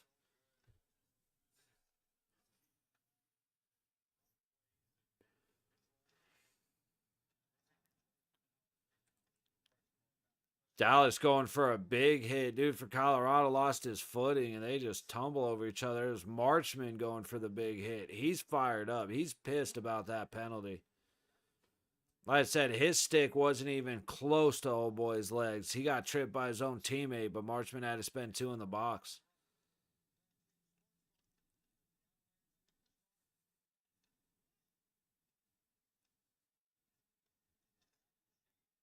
Dallas with a chance. Throws it at the net. Awkward angle. Dallas able to keep it in. And the bad pass kicks it out and then lost control, and you got an interference.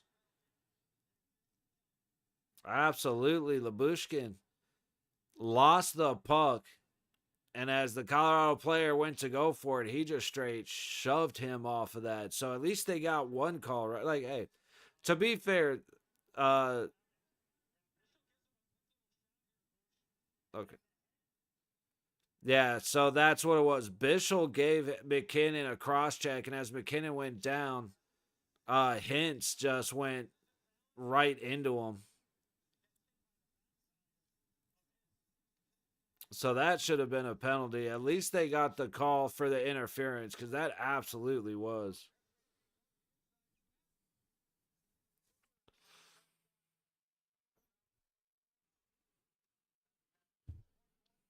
All right, Colorado on another power play. They need to hope it's better than the last one. Nietzsche's with the shot from the low dot. Easy glove save for Ottinger.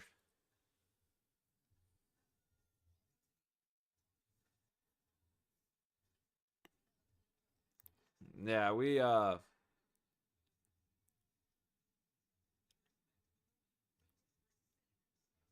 I said it's I don't even know, man, because most of the penalties that have been called, except for the one on Marchman, have been good penalties, but they've also missed a lot.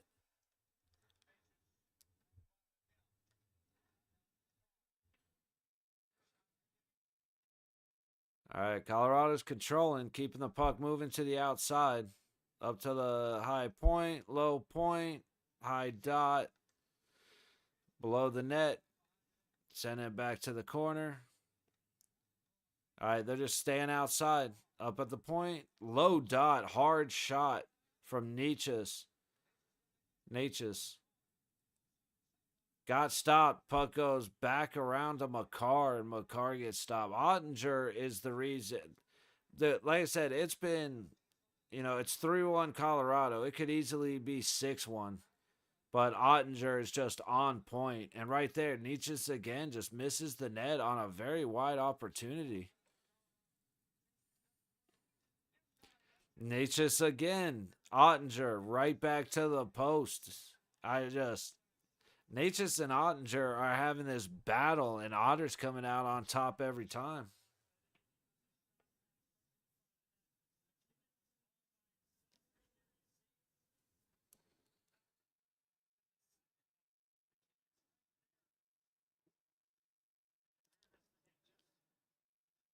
It's not a bad shot from Natchez, but if he saw him at the front of the net, that would have been a great opportunity for that tip. But 45 seconds on the power play. Oh, good stick. And pushed off. Never mind. Dallas looked like they had an opportunity the other way, but not for long. Colorado just losing control of the puck. Easy clear. Nice catch at the red line. Save some time. 20 seconds on the power play. Colorado back into the Dallas zone.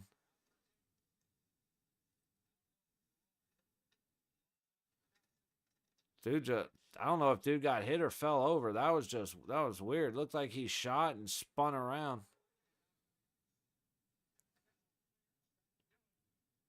All right, we're back to even strength. Just over 8 minutes gone, or just under 8 minutes gone in the third period. Big hit down in the corner. The ice is starting to take a shit. A lot of bouncing pucks, a lot of guys losing edges.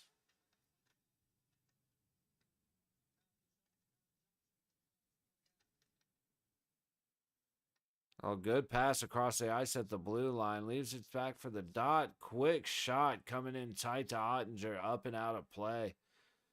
Face off in the Dallas zone. And we are at a commercial break. Big turnaround for Elk for dinner, at least. Nice. Hell yeah, man. I've got my beef and potatoes. Beef and potatoes. I'm not gonna make anything special for a while. I want to save a lot of it. Like I might do ribs next week. I might do meat. I'll probably do a meatloaf next week just because I'm bored. I'm bored of eating. It's because I eat ground beef and it's 12 ounces of ground beef, 12 ounces of potato. That is the food I eat. Otherwise, it's protein shakes and blueberries and strawberries.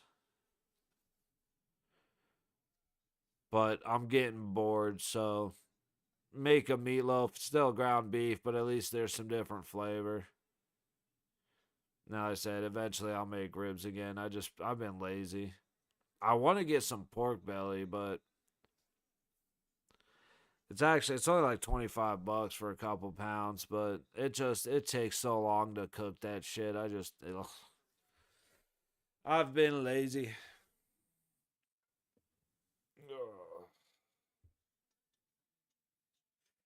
No, not really. I said I right now my eating is 100% functional, so I need 200 grams of protein and 350 grams of carbs. And so I get, like I said, a couple protein drinks, um, and then a pound and a half of beef a day and a couple potatoes a day. Like I'll do the taco seasoning on the beef, so at least there's some kind of flavor. But I mean, it's beef in either a baked or a mashed potato, so it's you're doing the double headed. Hey, I appreciate you, man. Like I said, I greatly appreciate you hanging out, keeping CG and myself company. Man, like I said, makes it a lot easier. Ooh, and now of course I'm hungry because we get to talking food, but now I've been expecting, and like I said, I know Dallas is hurt, but I've been expecting more out of Dallas because they're still been doing well. They've been doing well enough to stay within reach of Winnipeg, but against the Jets and right now against Colorado, oof. Marchment tried hard to hit the shit out of Niches right there, but great move to avoid it. That might have been a trip.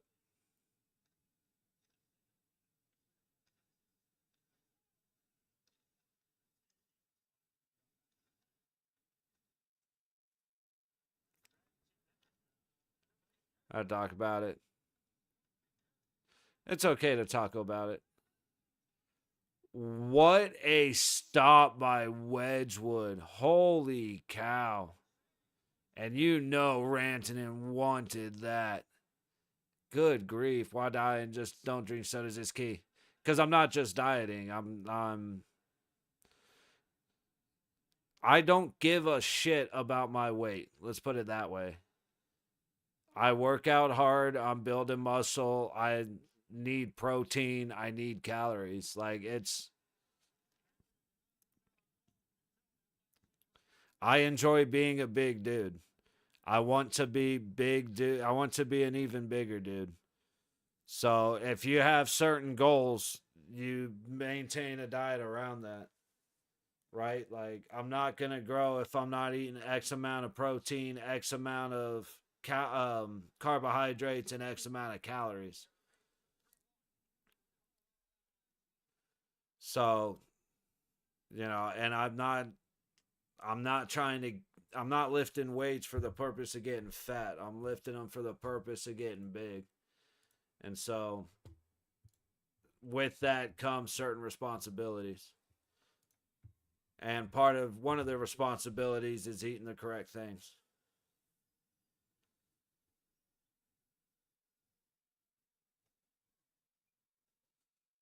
You can go to the gym all you want. If your diet's not right, it's not making as big of then depending on your goals, give me like a movie villain hit.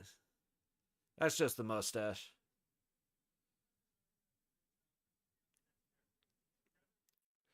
But yeah, like I mean, you're right, dude. I mean, I don't drink sodas. I have sweets every now and then, but don't go crazy. But like I said, it's like if you want to lose weight, you eat less calories than you put out. If you want to gain weight, you eat more calories than you put out. But if you want to gain weight the right way in order to gain strength and muscle, you got to be a little more careful.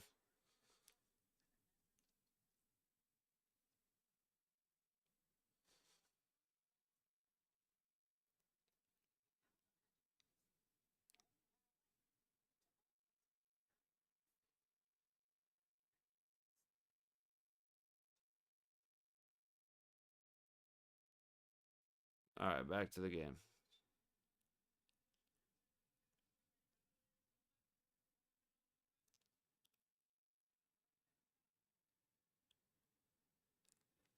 Did Colorado get away with too many men? They sure did. This really has been very bad officiated game. Holy shit.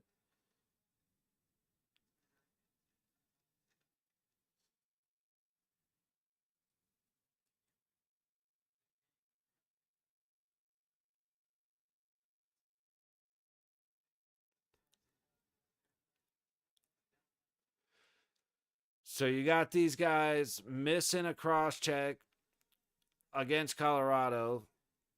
Dallas cross checking Colorado. You got these guys missing too many men on Colorado. You got a bullshit call against the Stars. Like,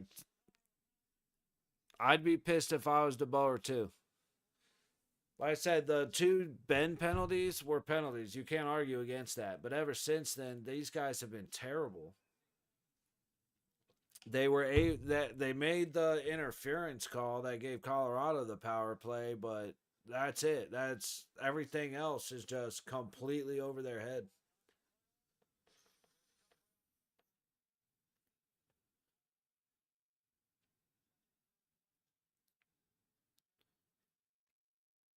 All right, we're under 10 minutes to go in the third.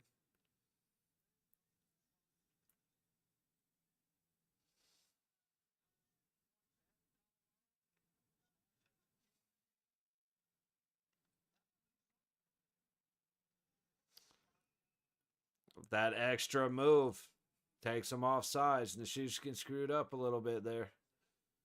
Dude, the shots are 34-15 Colorado. Again, Dallas has had against the Jets too. They're having the same problem that the Knights have, where every shot is coming from the point from their defenseman. And I a majority of shots. I won't be too over dramatic about it, but a majority of their shots are coming from the point where there's bodies in front and it's not even making the net. So again, they have 15 shots on goal on probably 50 shot attempts because they're just not picking their lanes. They're throwing it at the net just to throw it at the net, which, I advocate for a lot of times when you're struggling to get it to the net, but they're getting set up and then just dumping it towards the crease. Not a whole lot of intention behind a lot of their shots.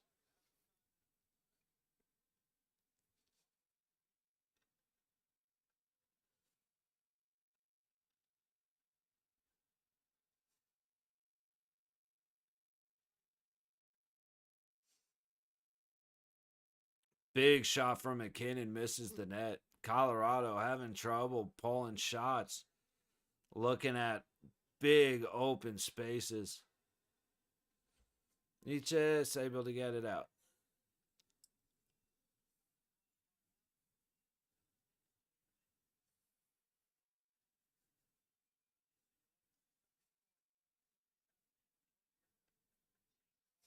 Battling below Wedgwood. Dallas comes away with it. Gets it across and they cannot connect. I think that's Cece that was just crashing the net. Pass just out of his reach. I can't. No, that's not Cece. I can't remember Dallas numbers for nothing right now. Ben Robertson, Marchment, and that's about it. Everything else is just completely escaping me. It was Harley. 55 is Harley. Okay. I will, hopefully by the time we get to playoffs, I'll be a little bit better. I'm going to, like I said, start diving in a lot more hardcore to making sure I know who's on the ice. Try and make these calls a little bit cleaner as we get closer to the big games.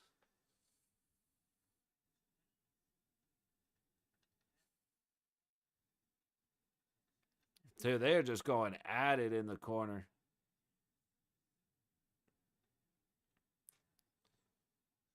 There it goes. Puck comes out. Dallas has it. Tries to go for the stretch pass. Picked off up front. And O'Connor with a great defensive play misses the net.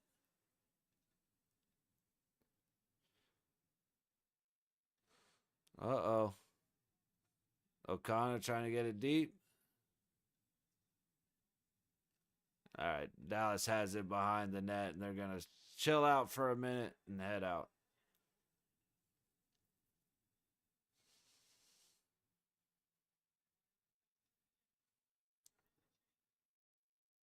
That was close on that change. I that was close.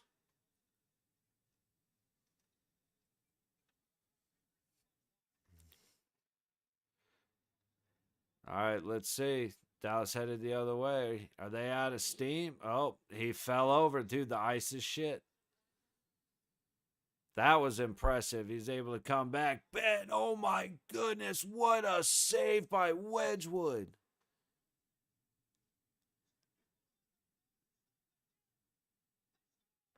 And Dallas gets the score. Holy cow.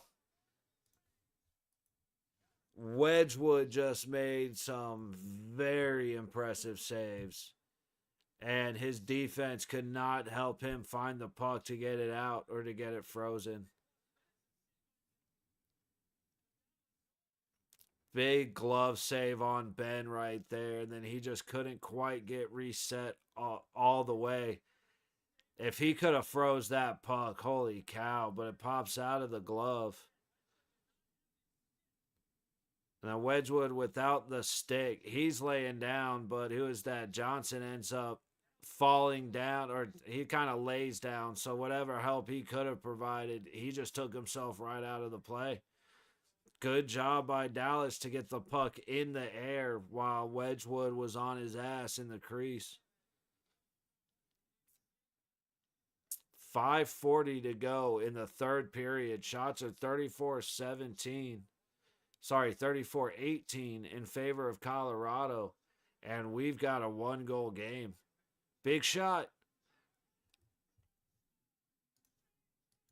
Dallas decided to show up all of a sudden. Holy shit.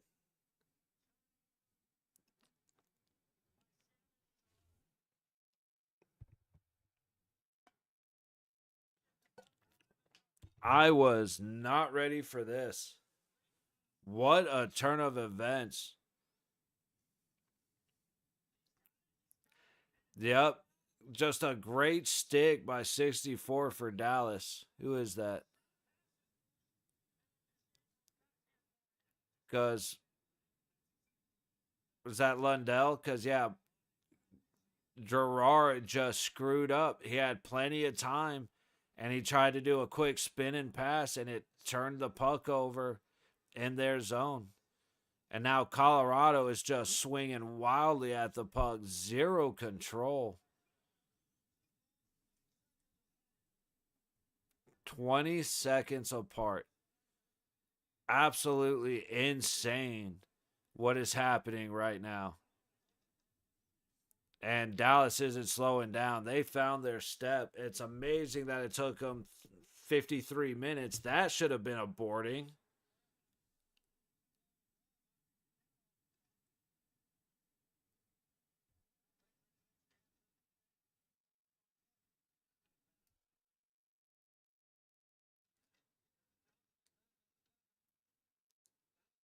Oh yeah, guys starting to hit each other now. Like I said, I thought that was a boarding. If he was standing upright when he got hit, then fair enough.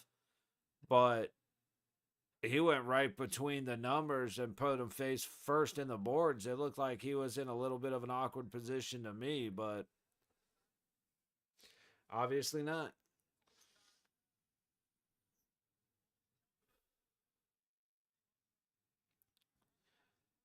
All right. 4 minutes to go in the third.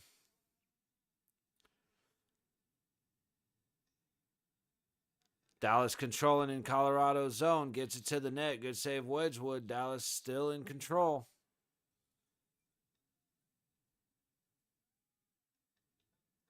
Not so sure if I would call that or not, actually, the more I'm looking at it. I thought that hit the pipe, but it missed the net off the boards. See, it was looking like Dallas had a little sprint they started attacking really well, and then they slowed down just a little bit, making it look like they might not have the energy.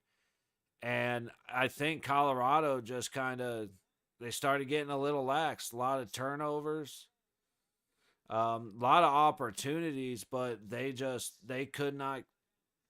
It was kind of a switch where all of a sudden Colorado couldn't clear, which has been Dallas's problem for most of the game. But big screw up for Girard to allow what ended up being the game tying goal. And then we got Colorado offsides on the stretch pass. So we're going to have face off in neutral zone. Wild. Let's see what's happening in the world. Real quick.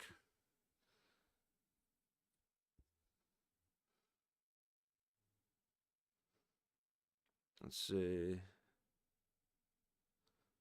Sam.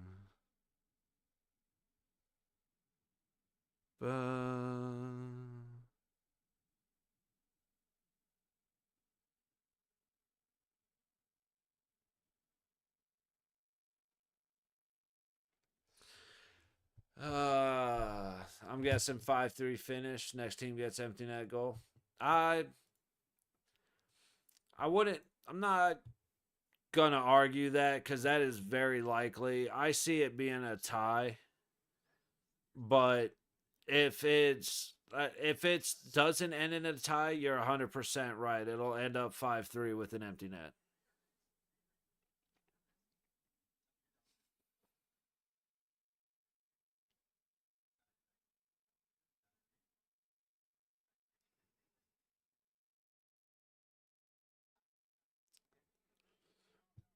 I just don't know. I mean, it's looking like Dallas is gonna get it's. Dude, I'm craving booze right now. Knock that shit off. Find something to do. Find something to keep your hands busy. But you knock that bullshit off. I ain't having none of it. Yeah, we ain't supposed to like it, man. Spawn out of town. Ah, dude, personal decisions are personal. Always keep that in mind. And trust me, you're talking to a guy who's an addict, but everything comes down to your choice. So just knock that shit off. Get the thought out of your mind. Find something to do. Get down and do a bunch of push ups or something. It's like, God, start drawing. Learn how to play saxophone. I really don't, it doesn't matter what it is, but just get something to keep your mind and your hands busy. And those thoughts, number one is recognizing those thoughts are in your head. Step two is getting rid of them.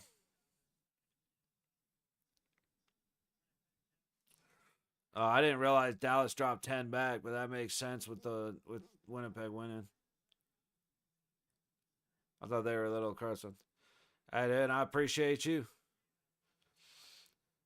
Like I said, man, I mean, I sit here and talk all the time about accountability when it comes to, like, I say that word with the refs over and over. Well, it always starts with self accountability. And then you come by here and hang out with me to keep your mind busy. And then you go do something else to keep your mind busy. And that's the only way to fight it, man. That's idle hands are the devil's plaything. That saying exists for a reason.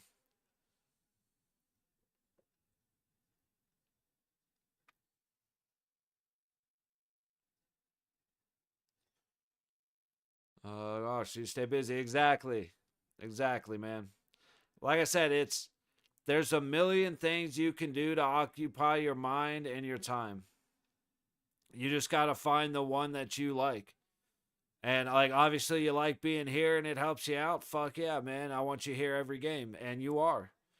But when we're not here, that's when you got to start looking into anything and everything. Fuck, man, if you like building Legos, get yourself some Legos.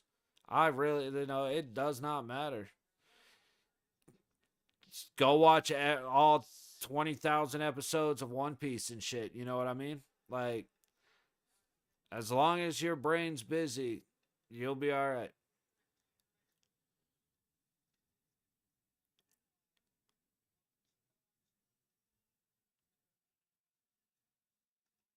I'm not really sure about that no icing, but I guess not. Now that's going to be icing. No, you got a tip on it.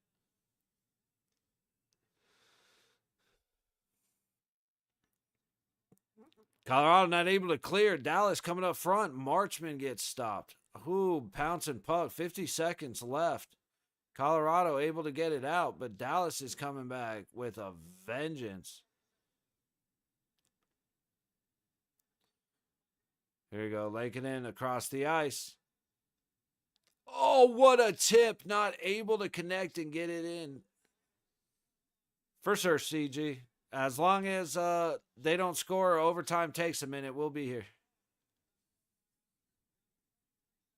Another good save by Ottinger.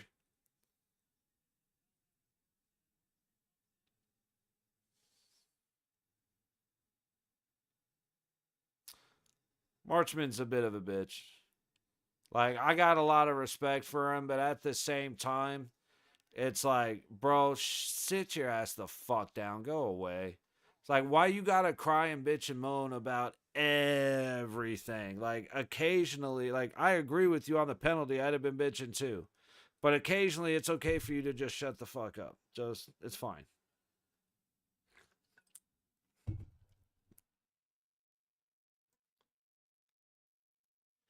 All right, 23 seconds. Face off to the left of Ottinger.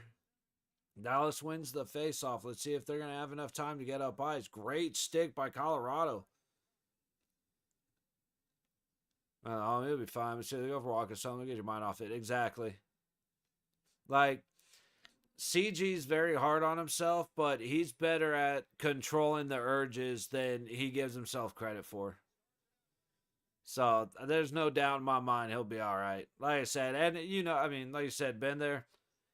Anybody who's dealt with it knows when a dude is serious and struggling and a dude is lost the ability. Like CG's on point. Shit gets hard and then it gets gone. You know what I mean? So just like everybody else, at least everybody I know, their hardest critic is themselves. So once that urge goes away, it's gone, and then we're back here for the next thing. You know what I mean? Dude, HBO Max, it's not HBO, but Max has to figure this shit out. Every time it goes to a commercial break, it buffers. And I gotta click out and click back into the game. But we are going to overtime, so I had a feeling this would be a fun game to watch. It ended up being just like the Dallas Winnipeg game, it ended up being a very disappointing game to watch. But now all of a sudden, in the third period, Dallas decided they were ready to play, and Colorado decided they were ready to go home. So here we are.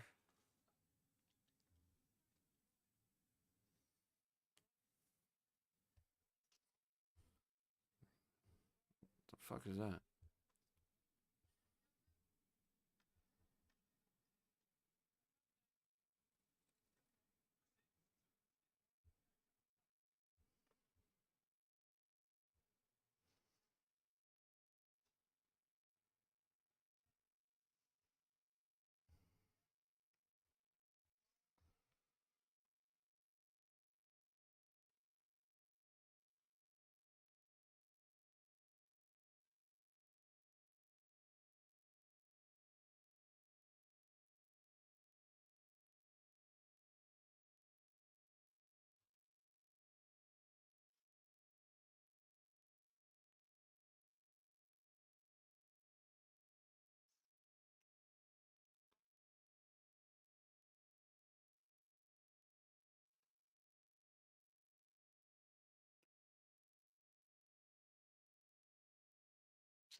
That was offsides. Yes, it was. All right.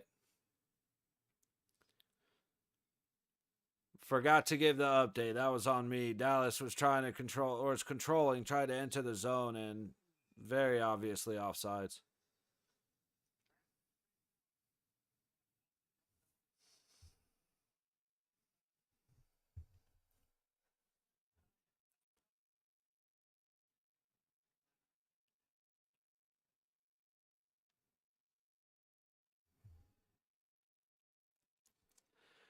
Avalanche with it.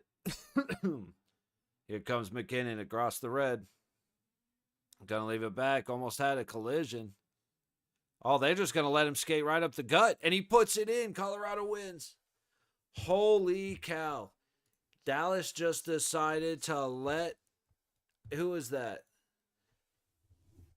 They just let him skate right up the gut, no pressure, take it to the outside close, and Ottinger gets beat.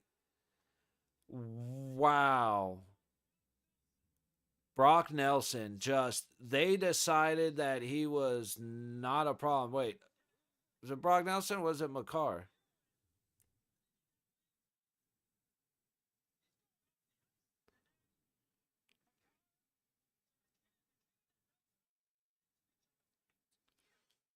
Yeah. And then McCarr, they just let McCarr skate right up, right across the center of the ice and put that in. What a disappointing finish for Dallas after fighting back to gain a point. And Otter gets beat glove side.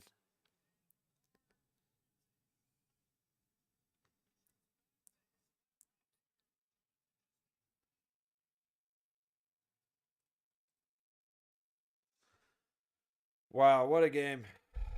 All right, well, it turns out overtime is going to be over almost instantly. So, fun game to watch. It wasn't the most exciting thing until the end there, but nice little doubleheader. I do think we're gonna rest for the rest of the day. It's been fun, but I got some stuff I gotta do. Again, things may change. Keep an eye out, and you'll see it. Should have it scheduled before I do it. So keep an eye out. Probably won't be back though. We'll be back tomorrow for L.A. and Minnesota. And when we do that, we'll take a look around the league and check the other games going on that day. All early games tomorrow. So 5 o'clock, LA at Minnesota. Um, yeah, going to be filling the gap with other games until the night's game on Thursday. So, Humpty, again, greatly appreciate you hanging out with me all day. Doubleheader was a lot of fun, a lot more exciting, like I said, when I get to talk to people. Of course, CG hanging out with me as always. I know he went for a smoke, so he might miss this, but nothing but love for you, CG. Just stop fucking around with that with those thoughts, man. You just got to kill them as soon as they come. But besides that, man, we will definitely be back tomorrow. Like I said, plan on going every day. Tuesday is my usual. Hey, don't have typically don't have a chance to do stuff on Tuesdays, but we'll see. But Monday for sure, Thursday for sure. And yeah, just keep an eye out the little alarm button or the bell, whatever, to get the alert. Like I said, hey, Humpty, thank you, CG, thank you as always. I love you, buddy. Keep your head up, and we'll see you guys tomorrow. So thanks again. Appreciate you.